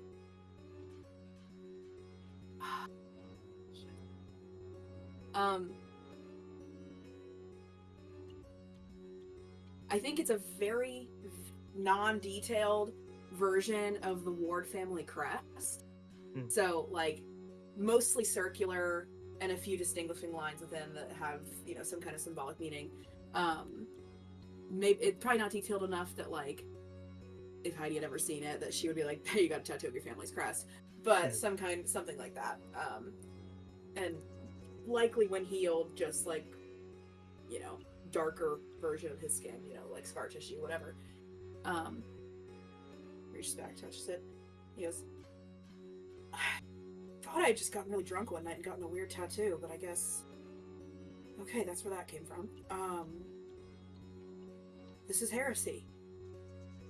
You have to, something about commitment and control, and you have to get branded by the thing, and then when you do, you can leave." Wait, you have to get branded? Could we? That sounds like. It looks like it hurts. It does. I kind of don't want to do that. That looks and sounds awful. Well, Could I Bart, just- sweetheart, we're in Could I hell. just make a promise or something that I'll commit to something and not have it branded? Because, like, I'm We're in not hell. for that. Yeah, We're we in could hell. just go out to I drinks feel like or it'll take a long something. time to heal, and apparently sometimes it blisters back up like it did for you. Like, that's a lot. We are in hell. Sometimes we have to do things we don't like. Well, yeah, but can't all the other stuff I did before that I didn't like just cover this one? You know, like. Azai puts his There's hand the lovely over. food you ate and the lovely game you played. Hey, what do you? Azai puts his hand over Bart's face and goes, "Shh." Hey, that's not nice, man. Hey, I'm he's just a asking great questions. boy. I'm just asking questions here. He's gonna turn to, like, so his back's to Heidi and go, "So look, is it like bleeding? Does it look bad?" No, it's just. It looks like it hurts. It does. Can you put Not this in your bleeding. bag? And he hands a shirt to you to put in your bag. Yeah. You're staying shirtless? She turns away. She smells it really quick, Until it and then stops she hurting. puts it on. Did you say you smell it? Yes, he did. I'm sure it smells like sweat and blood and hell. Respect. Respect for Heidi. Respect, girl. I Respect get, for I get Heidi. you. Me Girl, too. Me too. Me too. can I roll a perception check to see if I notice her do that? Yes, please do. Please. I roll a please. sleight of hand. I can't I'm imagine you're rolling doing stealth. I got a 13. Hold on. Wait. Oh no. I would at least hope that Heidi has the decency to not do this blatantly. Oh, Is it a 4? Oh, She's So, quite Heidi. obvious. you begin by doing this very subtly, and you succeed. But then the whiff that you took was not enough for you. freak. You take a deeper whiff, and what Azai hears is a little nose whistle. As you quickly go to shove it in your bag, he has realized that you were sniffing near the chest of his shirt. Oh my god. There's no blood or anything. Oh my god. I'm branded and you are being lustful. That was 3 layers ago, babe. He, like, leans in, quickest kiss to your temple, and then, like, whatever, Hyde, seriously. Okay. Where are we? I mean, we're in Heresy, but what are we supposed to do? Okay, so you see that endless wheat field, and with you moving quickly on, you're the first to hear there's some cackling coming from just a little ways down. There's a little slough of mud on the side of the road. In it, there's a man rolling around with wheat stalks in one hand and a mud pie in the other, maniacally moving. there's no order to his movements. Abby did that perfectly. He stands Does he underneath a sign. Does he look like he's there against his will, or does he look like he's just having fun? A little bit of both, to be honest. He doesn't look like he is enjoying life, but he's trying to enjoy a moment and failing. As I'm kind of like laughing because I made fun of Heidi, and then like grab her arm, turn to walk forward, I see that, and I go, "Oh my god!" And I look back at everybody else to see what they want to do. Like glance, like, what do you guys want to do? Does the man see us? He has Does the not man see paid us? notice to you yet. Anyone know You what have he's time to doing? confer. Does he help? What am I looking at? Oh, wait. I'm so confused. I think he This is needs such a help. strange layer. Okay, You should help. Sai, him. can you give me a hand? And I'm You gonna want me to do what now? help me get the guy to the ditch. Come on. Fine. Steps down. And I'll like try to we'll try to like grab each arm maybe. As you grab the arms.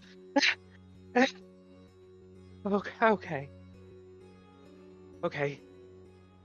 Hello. Hey man. My name is Hayward. Hello? Haywood. What are you doing Hayward. here? Just passing through. Taking a pleasant Just vacation. going through. Are you one of the ones that causes destruction? Or are you just here for the wheat? Because the wheat is mine. You can have the wheat. We don't We're want the not wheat. here for wheat. That's all yours, bud. Oh, then you're here for the statue. You're here to destroy the statue. We're just trying to get through to the next layer. Get through. You Yeah. want to get through? We have Yes. to. You want to stay? I don't want to stay, but I don't want to go through anymore. Do you know what's happening? Nope. Do you have some information? Can you? What do you? What's happening? Give me, Heidi, specifically. Give me a perception check.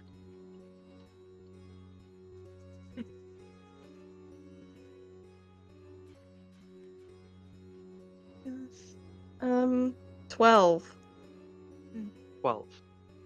Okay. Without fully understanding what you're looking at, you do notice that all of the wheat, especially the wheat that is in this man's hand, is just covered with fungus. It is unwell. Do you have any sort of background in herbs, nature, anything? Heidi's read everything, so she knows a little bit about everything. Not much. Okay.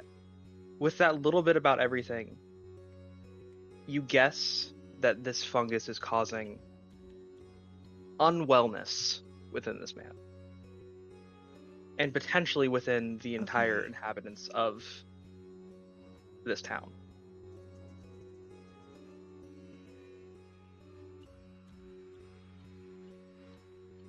Okay. What do I think is everybody, happening? quick sidebar.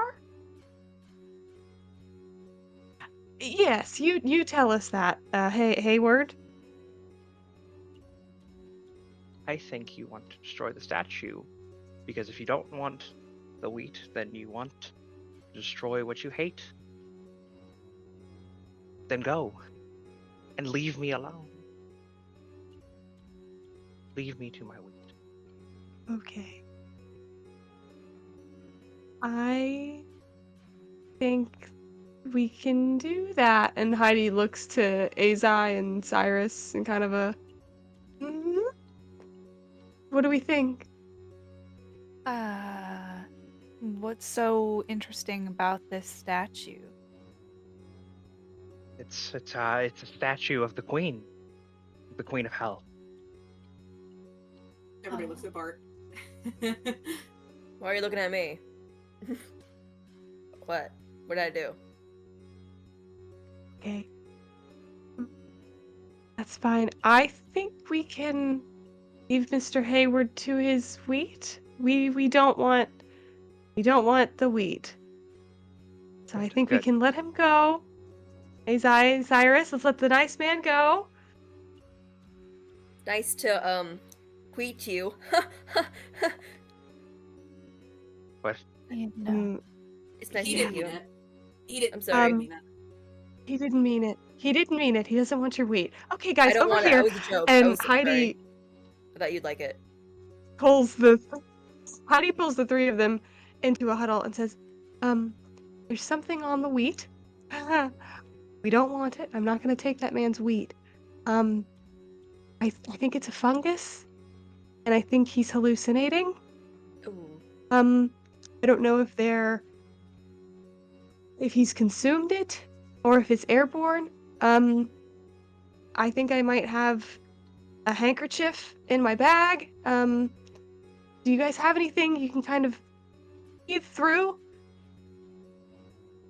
Cyrus pulls her hood up and her cloak up over her mouth.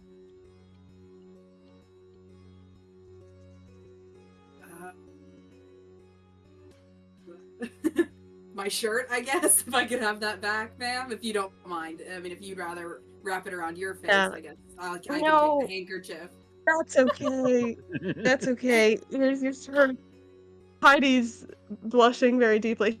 She's just, it's okay. It's okay. Just take the shirt. I have a handkerchief. Bart, do you have any? I'll just use my cloak. No. What musicians have? Do you have?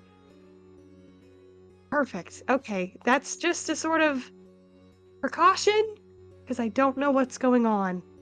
Yeah, I If don't anyone has trust. any other ideas, I'm I open haven't to trusted hearing them. fungi in a very long time. It's just a rule at this point. Right. Okay, Bart. There we go. Bart. That's Yes. a really good point. Yes. I've had a problem with fungi, Yes. and it's my understanding you're sort of haunted by demons. A Perchance a fungi woman. demon, I suppose. Yes.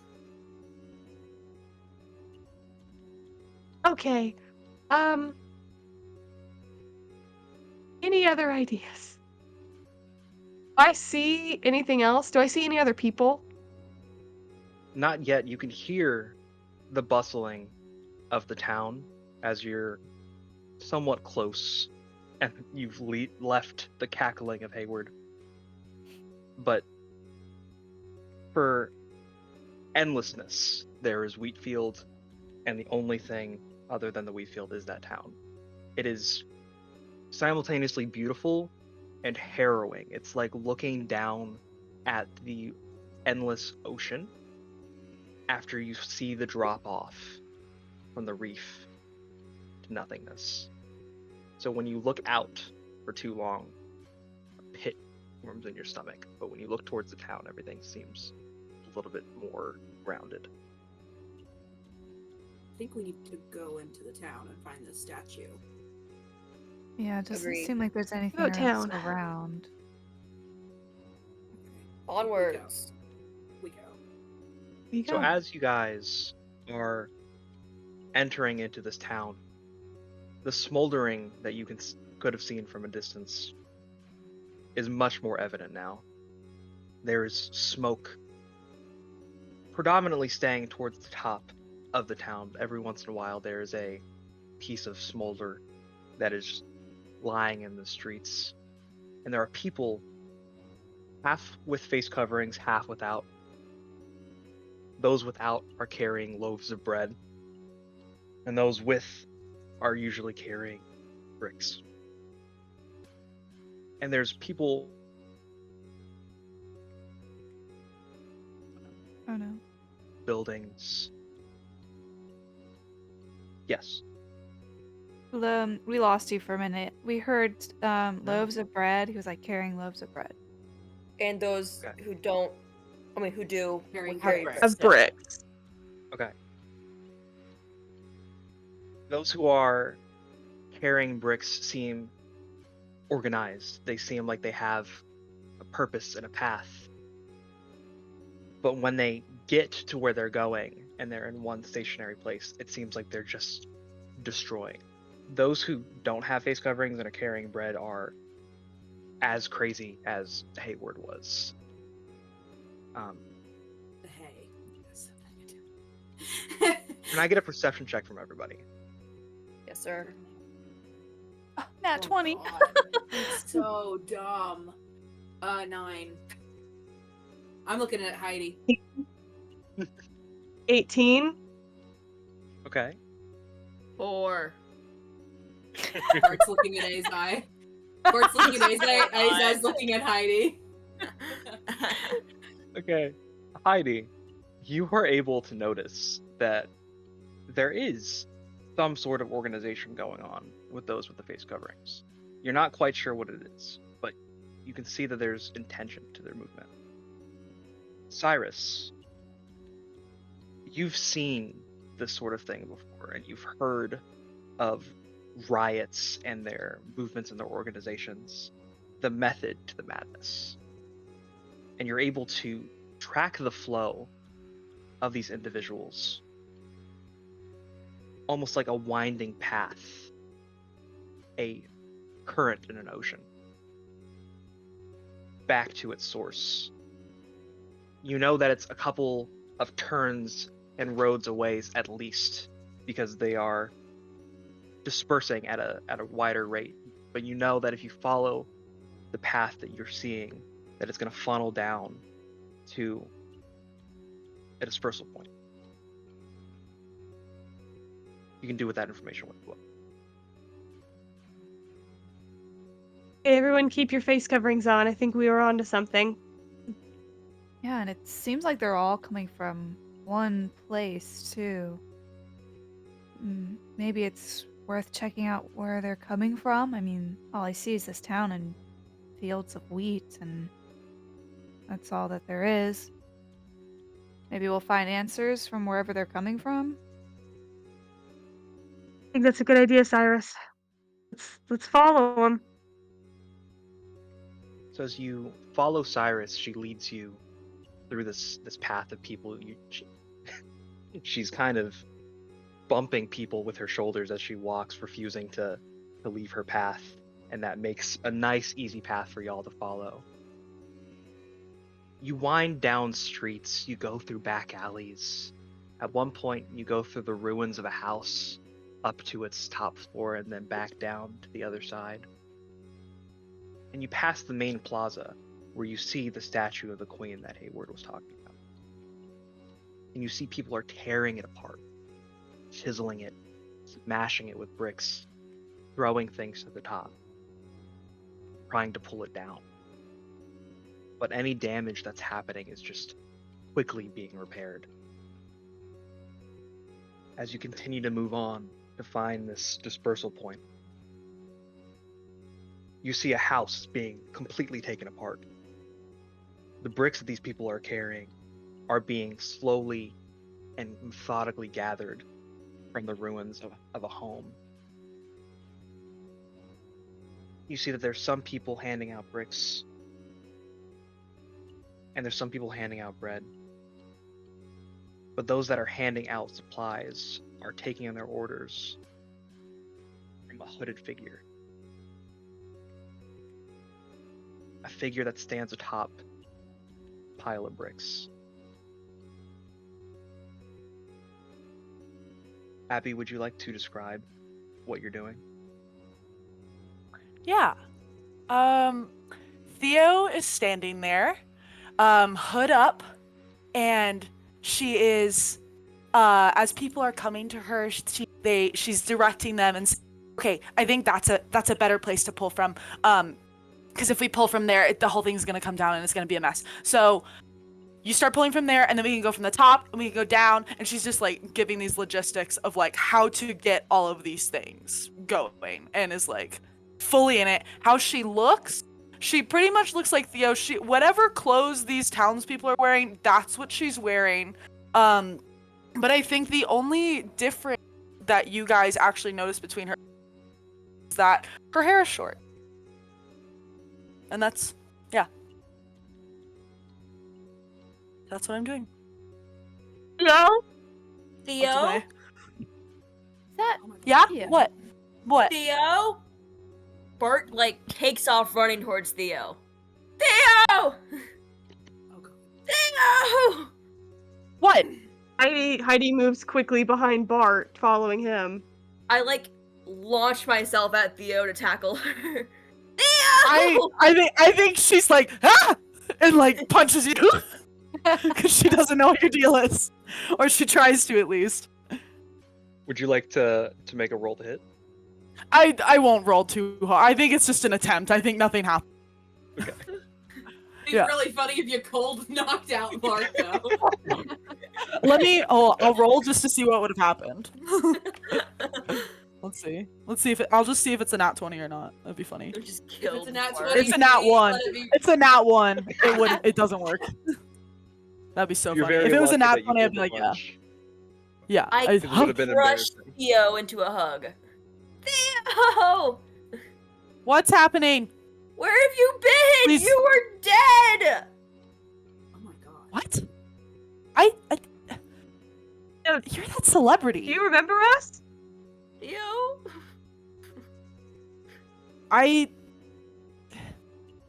Have you come here before? You guys look familiar. Are you? I'm sorry What's if your I forgot name? your name. My name is Theo. I'm your friend, Bart. We're besties. For the rest Are you gonna carry some bricks? Because I'm pleased to meet all of you again. You're familiar. But I do have to say most of the people I get along with are carrying the. Does Theo have a face covering? Yeah, I think so. Right? Mhm. Yeah, I've got a face covering on, a hood up. And, Theo, So you don't remember who we are? have you? No. You don't, Theo? you You're don't remember drinking dumpster wine at night with us? that sounds nice, but What? I'm sorry. I do recognize you. I know you're a good musician. And she'll point at Azai. You've been here. I know that. You've been here. Heidi, she'll look at Heidi. Theo, You many years ago I've been here. You wouldn't know me from Theo, I mean, no, I've been here, so I would have seen you. how long have you been moving bricks? Oh, I mean, it's a whole process. It takes a really long time. I've been doing it for a while. It hasn't just been me. I haven't been the one in charge for, but yeah, no, it is me, and I used to be the one carrying the bricks, and now I'm the one telling where people carry the bricks, and it's been pretty nice. Yeah, because we're gonna destroy that statue. Do you Why? remember Maverick? Last name? Tashad. He's a politician, right? I think. Yeah. And he you're is. you're with him. You're with him, the musician. Right? I'm his bodyguard, yes. Yes, Cyrus. yes. I'm so sorry that I'm sorry that I've forgotten your names, but I'm just so busy around here. I see so many people, you know. I'm sorry, but I'd love to talk a bit later if you want, but I am kind of busy with the bricks. Okay. Well, Theo, if we want to talk to you and we can't talk to you till your work is done, where do we take the bricks?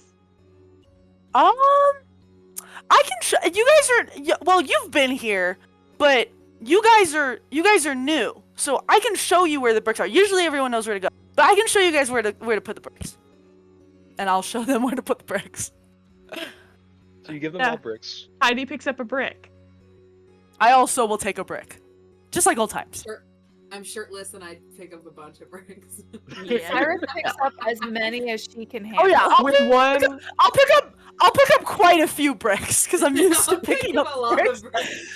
I have 2 bricks. Heidi has Y'all one are brick. carrying your bricks or your brick, and you're going through this mass of people. They're getting slightly less organized as you go, since there's no Theo to direct them anymore. She's like shouting a couple, or like she's like, go that way, go that way, go that way. It's like, yeah, You got to keep them going. yeah. Is there? Hey, yeah. We But can talk eventually while we she take brings the you break. to the center of town, and there are people chucking bricks at the statue, just trying to take chunks off of it. People are using them as hand hammers, as chisels. They're doing their best to just take the statue down. And this is where she's been sending people with the bricks. This is the best that they know how to destroy the statue. Okay. Hey Theo, Yeah. how would one Okay, sure. How would one I'm doing that. get through to the next layer? To layer 6. Through? Yeah. Have people left? Oh yeah, plenty. I think. How do they I get don't. out?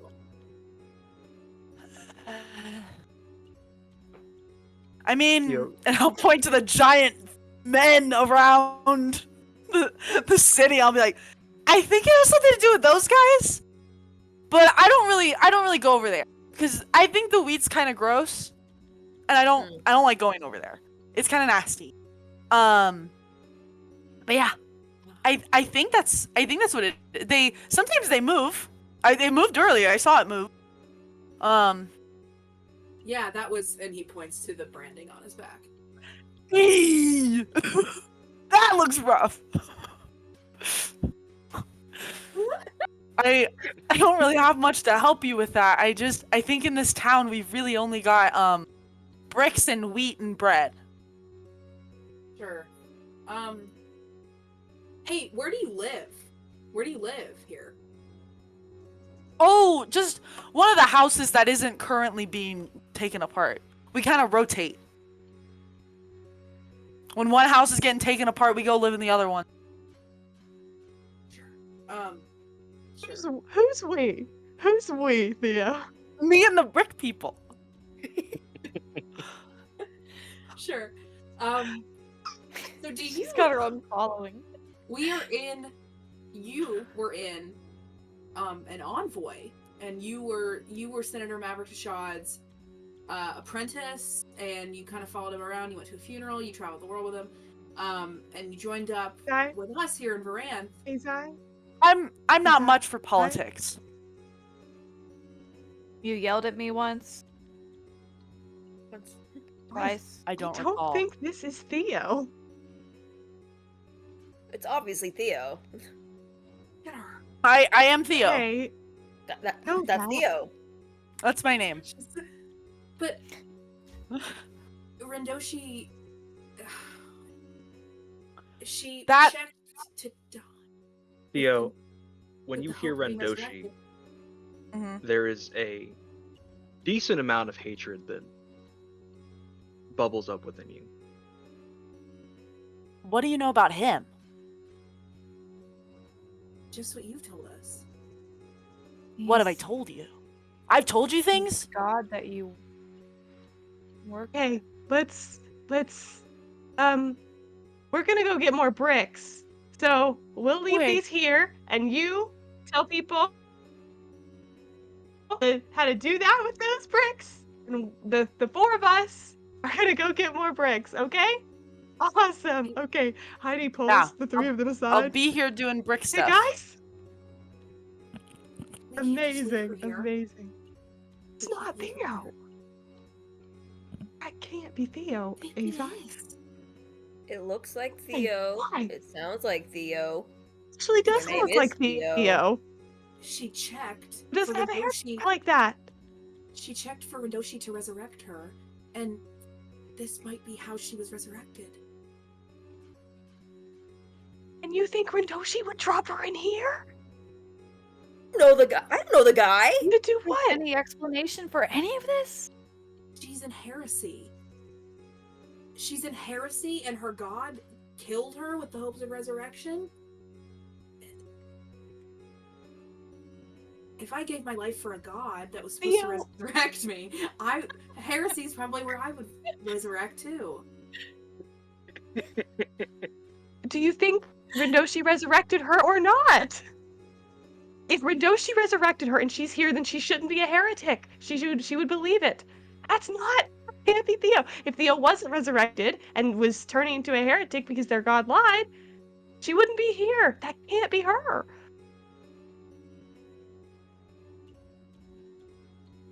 Do you want to take that chance? And move on without her, and it is her, and then... What, go tell the Halloways that their daughter died? I don't know. Azai, I don't think that's Theo. I think we've been in places that have tried to trick us before. I just think I don't know. I just don't think that's her. I think it's a trick. Regardless, who knows how to get out of here? Even if she Not her. she wouldn't go on. She won't go on to the next layer with us if she's not real. So should we try? Because if we go into layer 6 and she poofs, we'll know she's not real.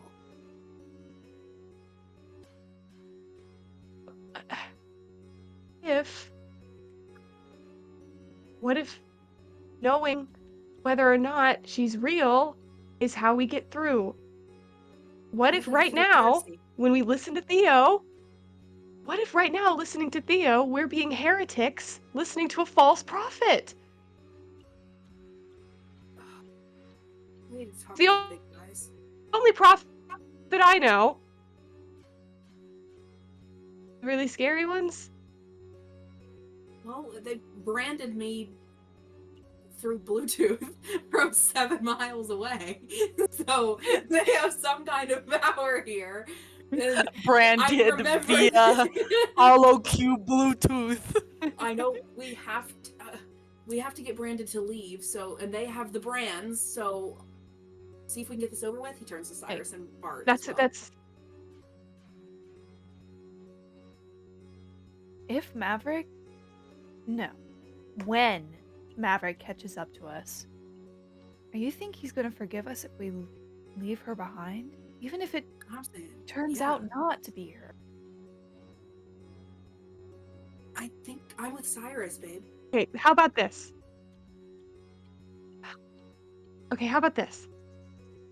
That one, and she points to the giant who, sure, that one, brand you.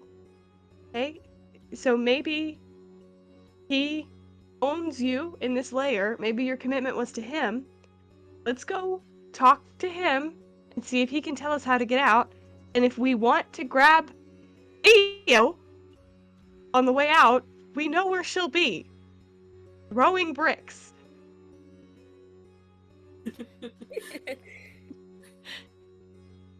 Okay.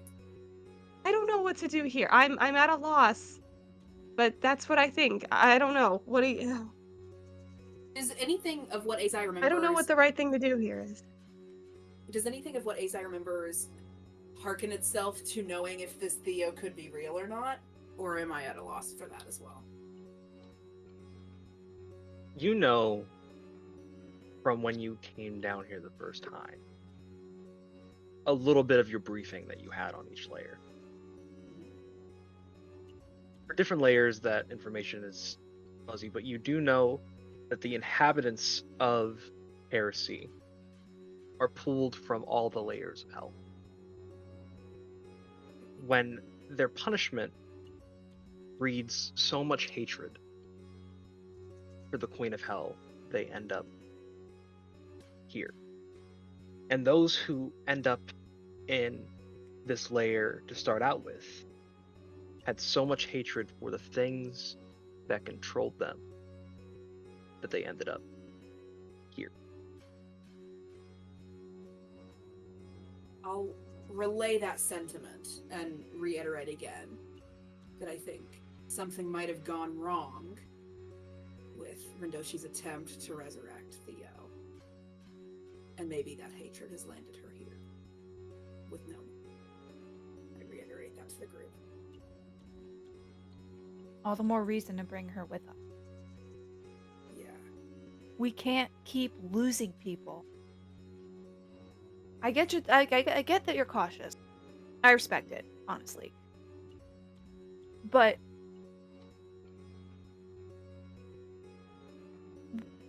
we're not all gonna walk out of here at this rate.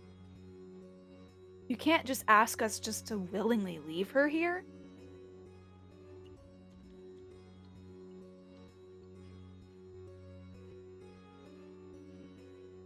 Hey.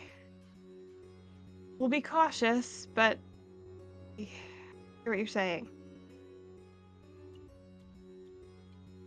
Think she'll go with us? Willingly?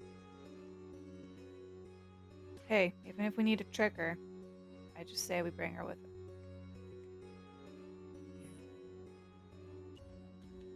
I still think we need to go talk Okay, to the guy well, with the brand. Let's try.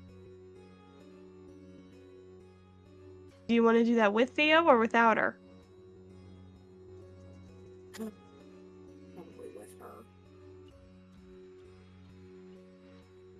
We can tell her that we have some questions Okay. about the bricks or something. I don't know. She's really into these bricks right now.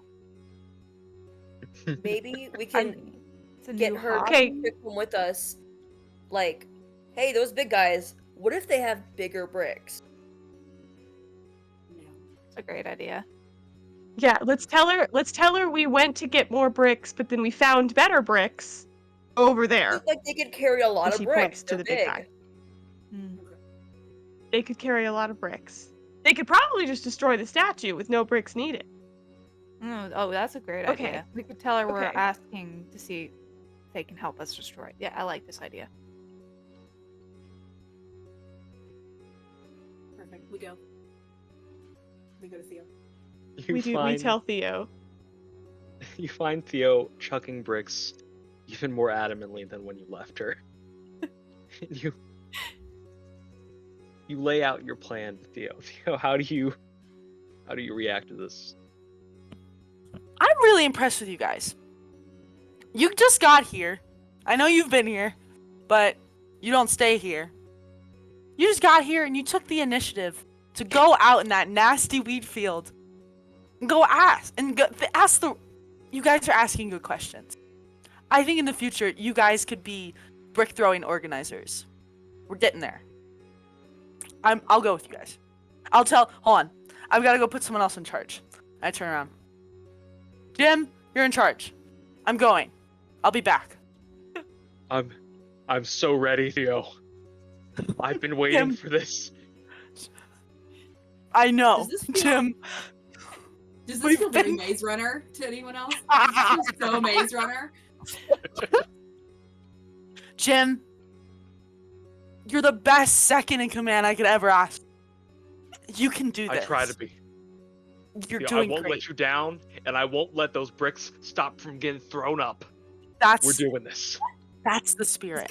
Is she I'm gonna kiss go- him on the mouth. I'm gonna She go. kiss him on the mouth, bro. No. You're like a brother to me, Jim. You're like a sister to me. The bigger sister Thank God. that I never had. I just want to make We're you good. proud of me. Don't worry, I already have. I'm gonna go to that statue and I'm gonna see if that guy can finish our for us. These guys are smart. I'm ready to go. He can't speak anymore. He's crying. I believe in you, Jim. Oh my god. We go. Okay. So We y'all go. make a ways towards this behemoth, and you quickly realize as you enter this wheat field that they are as endlessly away as this wheat field is, but their gaze is fixed upon you. So as you make your way towards them, they lean down to meet you. And the gaze that is staring at you is as inquisitive and open as any gaze could be. But there's silence coming from the beginning. I've been here before. I show him the mark. You knew that. We're ready to get out. We're ready to go on to the next layer. We know that there's some kind of branding that needs to happen, and we're hoping you can tell us how to do that.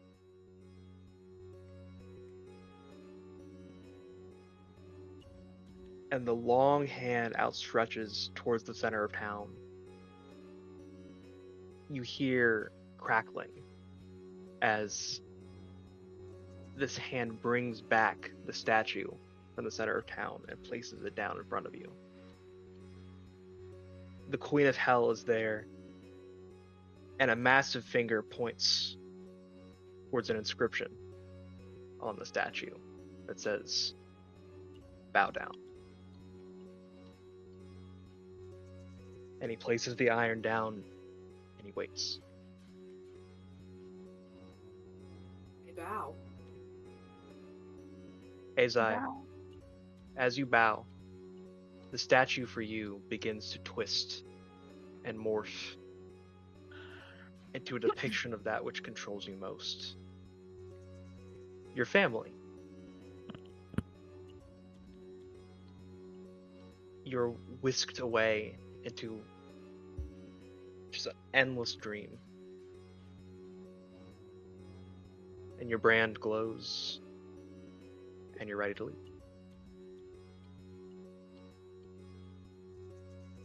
Hey. Heidi bows. Heidi, as you bow, the statue twists and morphs.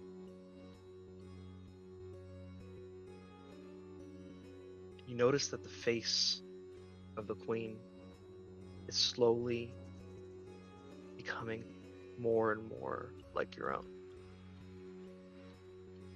And you fall into a dream through the endless week. And you see standing in front of you yourself.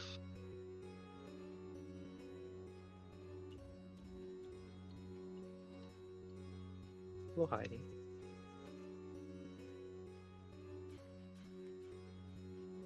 Oh.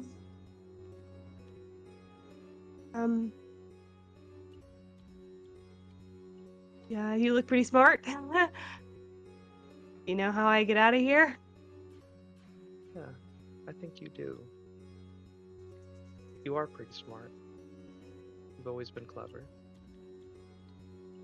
You have to know at this point that you're bowing to what controls you.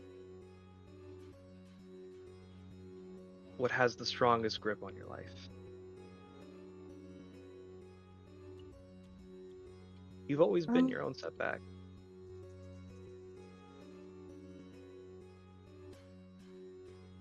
Well, it's not like anybody else cared much. Okay, what do I do? Well, if you're willing, if you're ready, bow down and make a commitment to yourself.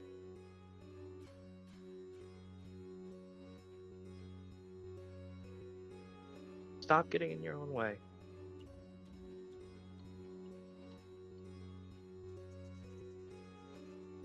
There are ways to get Sounds what the pretty world nice. deserves. And you are simultaneously what the world needs to bring about real change and what's stopping that real change from happening.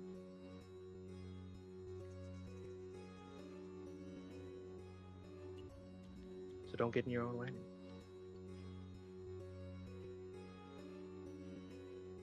Can you do this?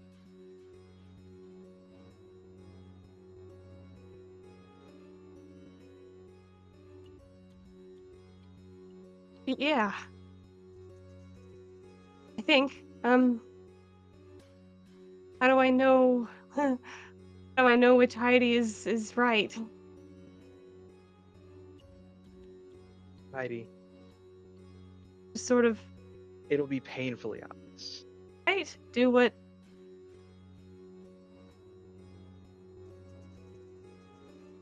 Okay. Then I'll do it. She kneels down. And as you kneel, vision fades away, and the behemoth takes the iron and brands you right on the chest.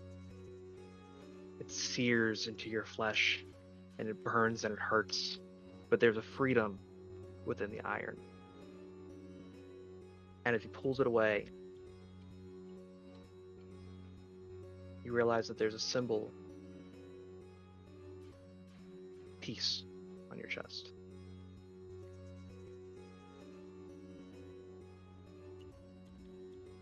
Heidi, you are free to leave.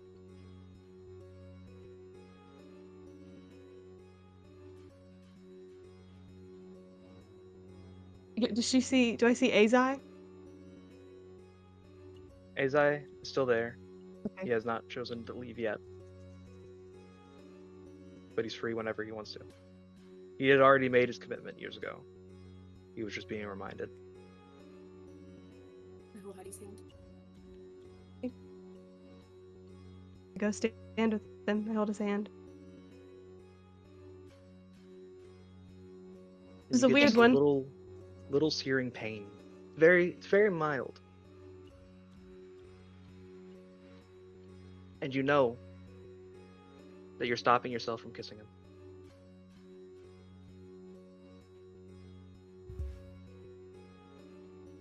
Okay. Heidi kisses Azai. And the pain goes away.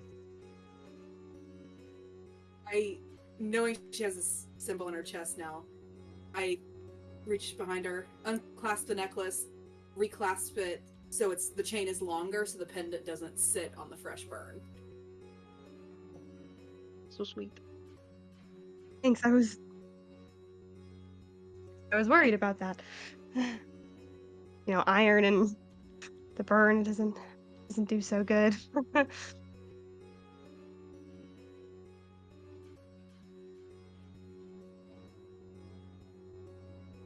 The behemoth is waiting. I think seeing that Thanks. the two of them already went through and bowed, and they seem to have come out fine. She's going to bow as well, but she looks up and she glares at the statue. As you bow, the statue crumbles. And you fall into your own dream. Before you stands a cloud of red, with heat lightning streaking through it.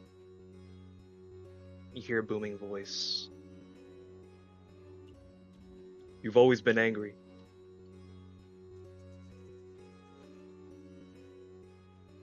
But that's never really been what controls you. And that cloud switches to a gold.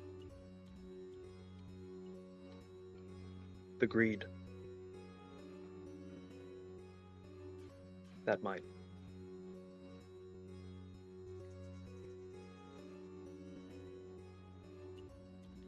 Oh, yes, loud booming in the sky. Oh, all knowing. What is it that you want from me? I want a commitment. If I could, I'd be the embodiment of sarcasm, but as it stands, I'm the embodiment of greed.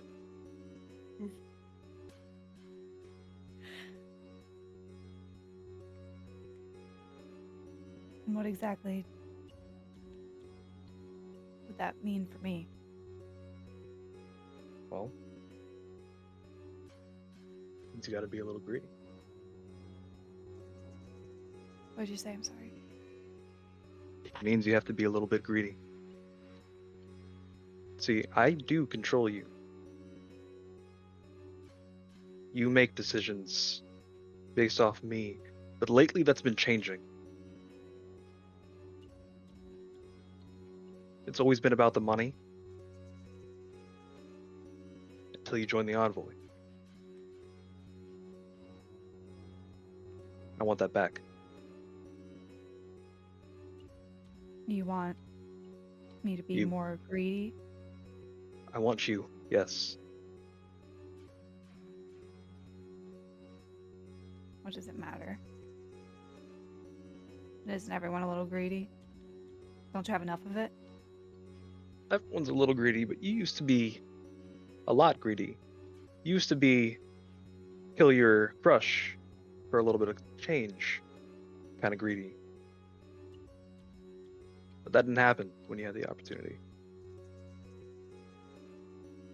I'm losing my grip on you.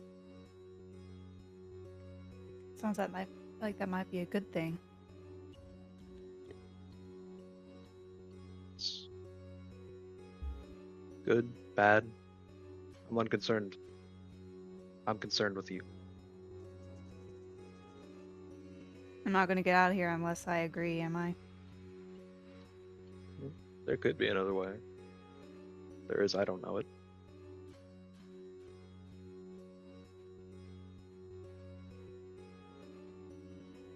Things that she just...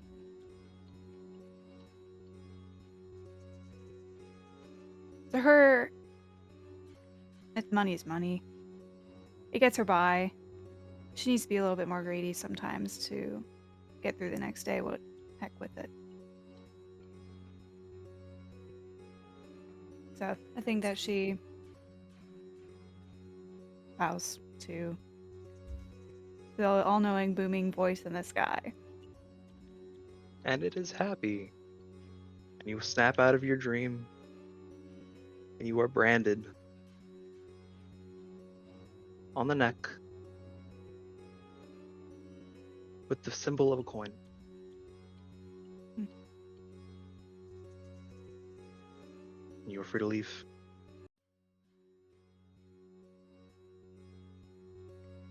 And once again, the behemoths wait.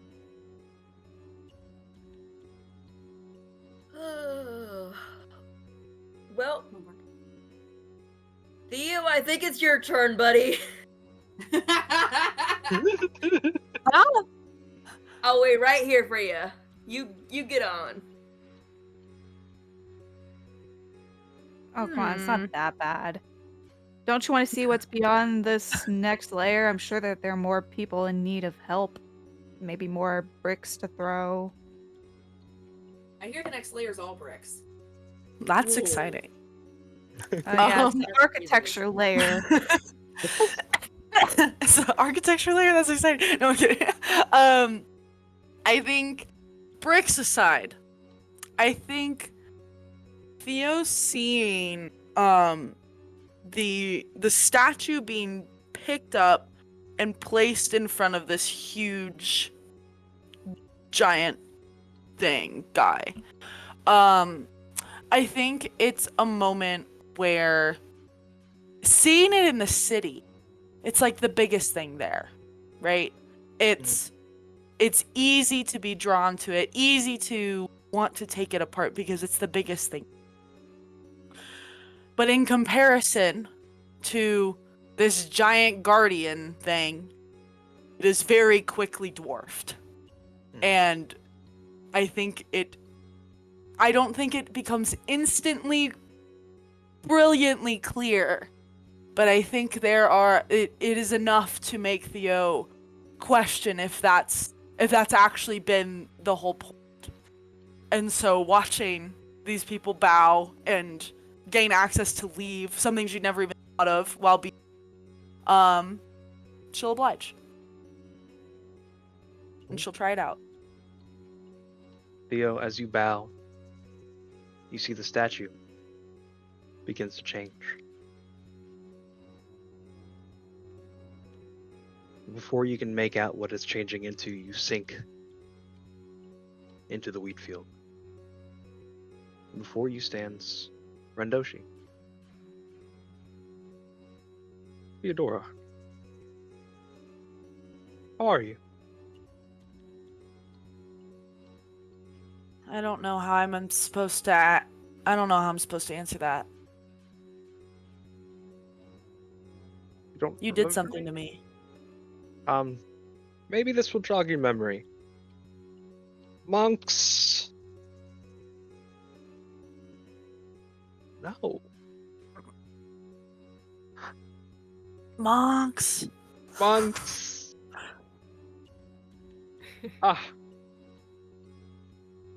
Very soon, you're gonna see a vision in here. It's what controls us both. Just get it over with. Come back to me, and maybe you'll get some semblance of yourself back. Or maybe you won't. But whatever it is, it'll be for the good.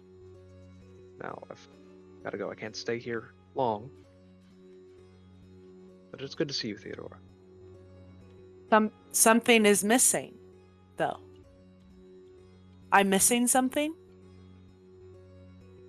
You say that as the vision of Rendoshi disappears. In its place, several orbs orbit. Differing colors. A harmonic hum comes from each. And they begin to encircle you. And as the hummings converge into the center where you're at, there's a harmony that is beautiful. And you get a semblance of peace and a sense that the orbs want you in some way.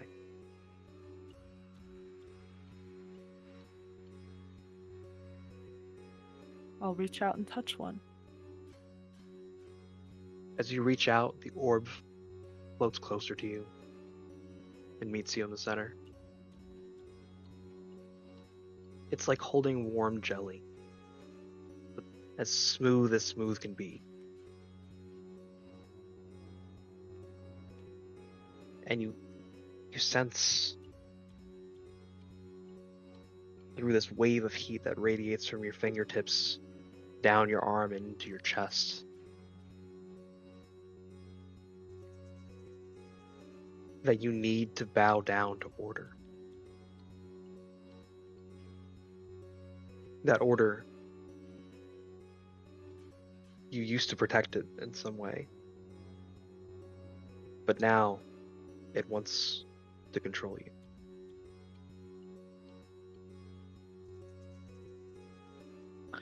I think in this space and knowing this, and knowing now that something's missing, I think she thinks about how even in a place that is quite literally only destroying, only chaos, only madness, it is all of this, she was still the one telling people what to do. It was still chaos, but it was attempting to be. So I think she understands. And maybe doesn't fully understand exactly what this means for her, what this future, but understanding that this order, whatever it is that she's being presented with, she keeps finding it. And so she bows. As you bow, the orbs quickly disperse in differing directions, their light fading into nothingness. And you come back.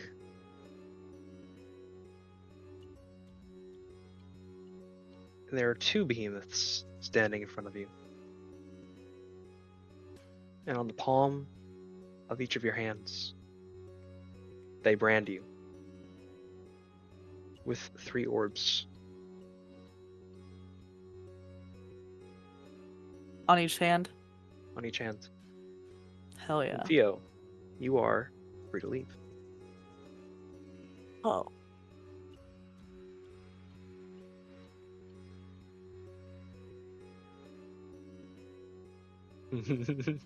Well, Bart really thought he'd have to put up more of a fight with Theo, if he's being honest. I look at Bart and I go, Sick. Okay. And he's really happy that Theo did it herself. But seeing that everyone's through now, he really has no choice. So he takes a deep breath and bows.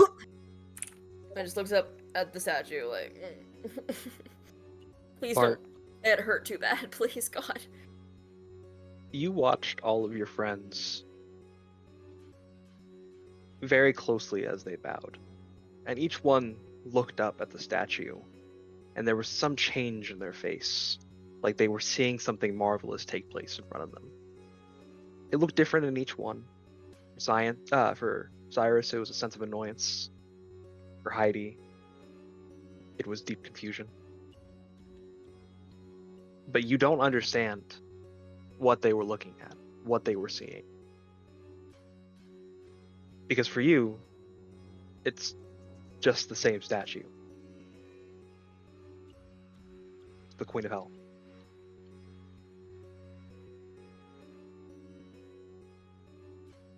And after a while of waiting and much confusion, you sink into the wheat field.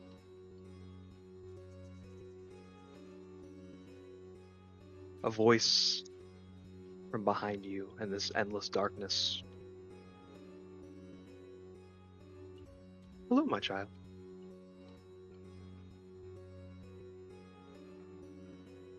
Hello. You don't seem very happy to see me. Well, you know, I watched your friends as they made their decisions. It was a decision. They had a choice. But you don't. See, if any of your friends wanted to move on, they had said no. They could have bowed down to me. But you, Bart,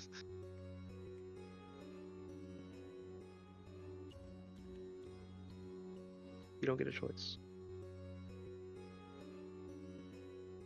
You might have been expecting to see the roar of a crowd, or maybe a vision of you being oh so alone. But what controls you most, Bart, is the reason for your existence. It's me. Yep. Made that very clear. For a while now. I'm trying to. 'Cause Yeah. I'm being very clear, but you don't seem to understand. You brushed me off. I brushed you off. You brushed me off my entire life by abandoning me That was a couple and leaving me with a monster. Oh, but I brushed you off. Okay. Yeah, sure. Tell me more about how I brushed you out of my life. And how that was way Well, worse than very what you soon. did to me.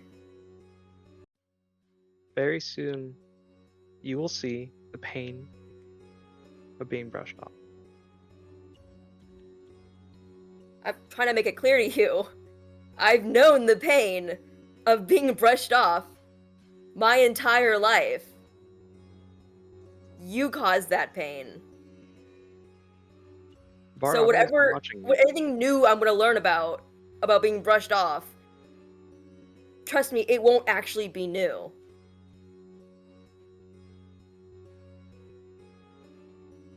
Bart, I don't know what to tell you. I've been watching you. I brought you into this world. And I just wondered what I'm owed. Owed? What are you owed? It was my choice to create you. Congratulations. Now, if you want to pass with your friends, we can get to that. Or you can stay here with the rest of the people who've decided they hate me oh so much and are stuck trying to tear down my statue. What do you want from me? I want you.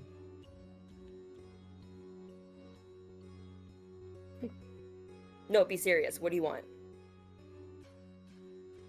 Bart, I want to own you.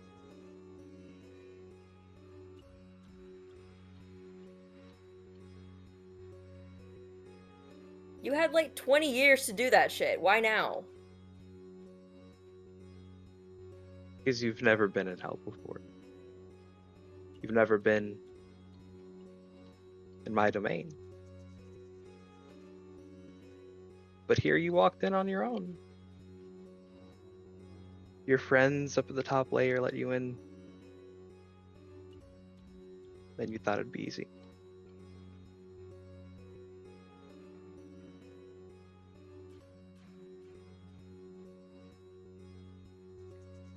I want you. Bow or don't. It's up to you.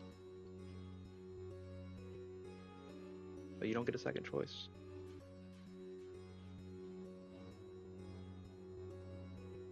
If I bow down to you, I can go with my friends? Yes. Okay, then I have no choice. And Bart bows down. You're quickly and abruptly snapped back to the top of the wheat field, where Brand hits you on your shoulder. And as it pulls away, there's a heart. And a very ugly mom Ugh, Oh, is stuck in the middle, gross.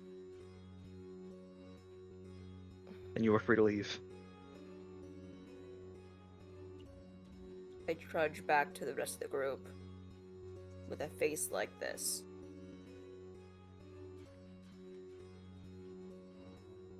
Joe, It could have been on your face. if it could have been on your face. Joe, Let's you see may if that have happens. DMing back. Great. I was gonna say that's it. I need 3. Can we quick things from applaud? you all. Can we applaud Brooks? Yes. Brooks, Yeah. that Oh, I was get applause? amazing. I think we should Brooks, applaud. that was the- He's the one that made that layer. And Abby and you, everything about that was the best thing ever. That was awesome. Oh.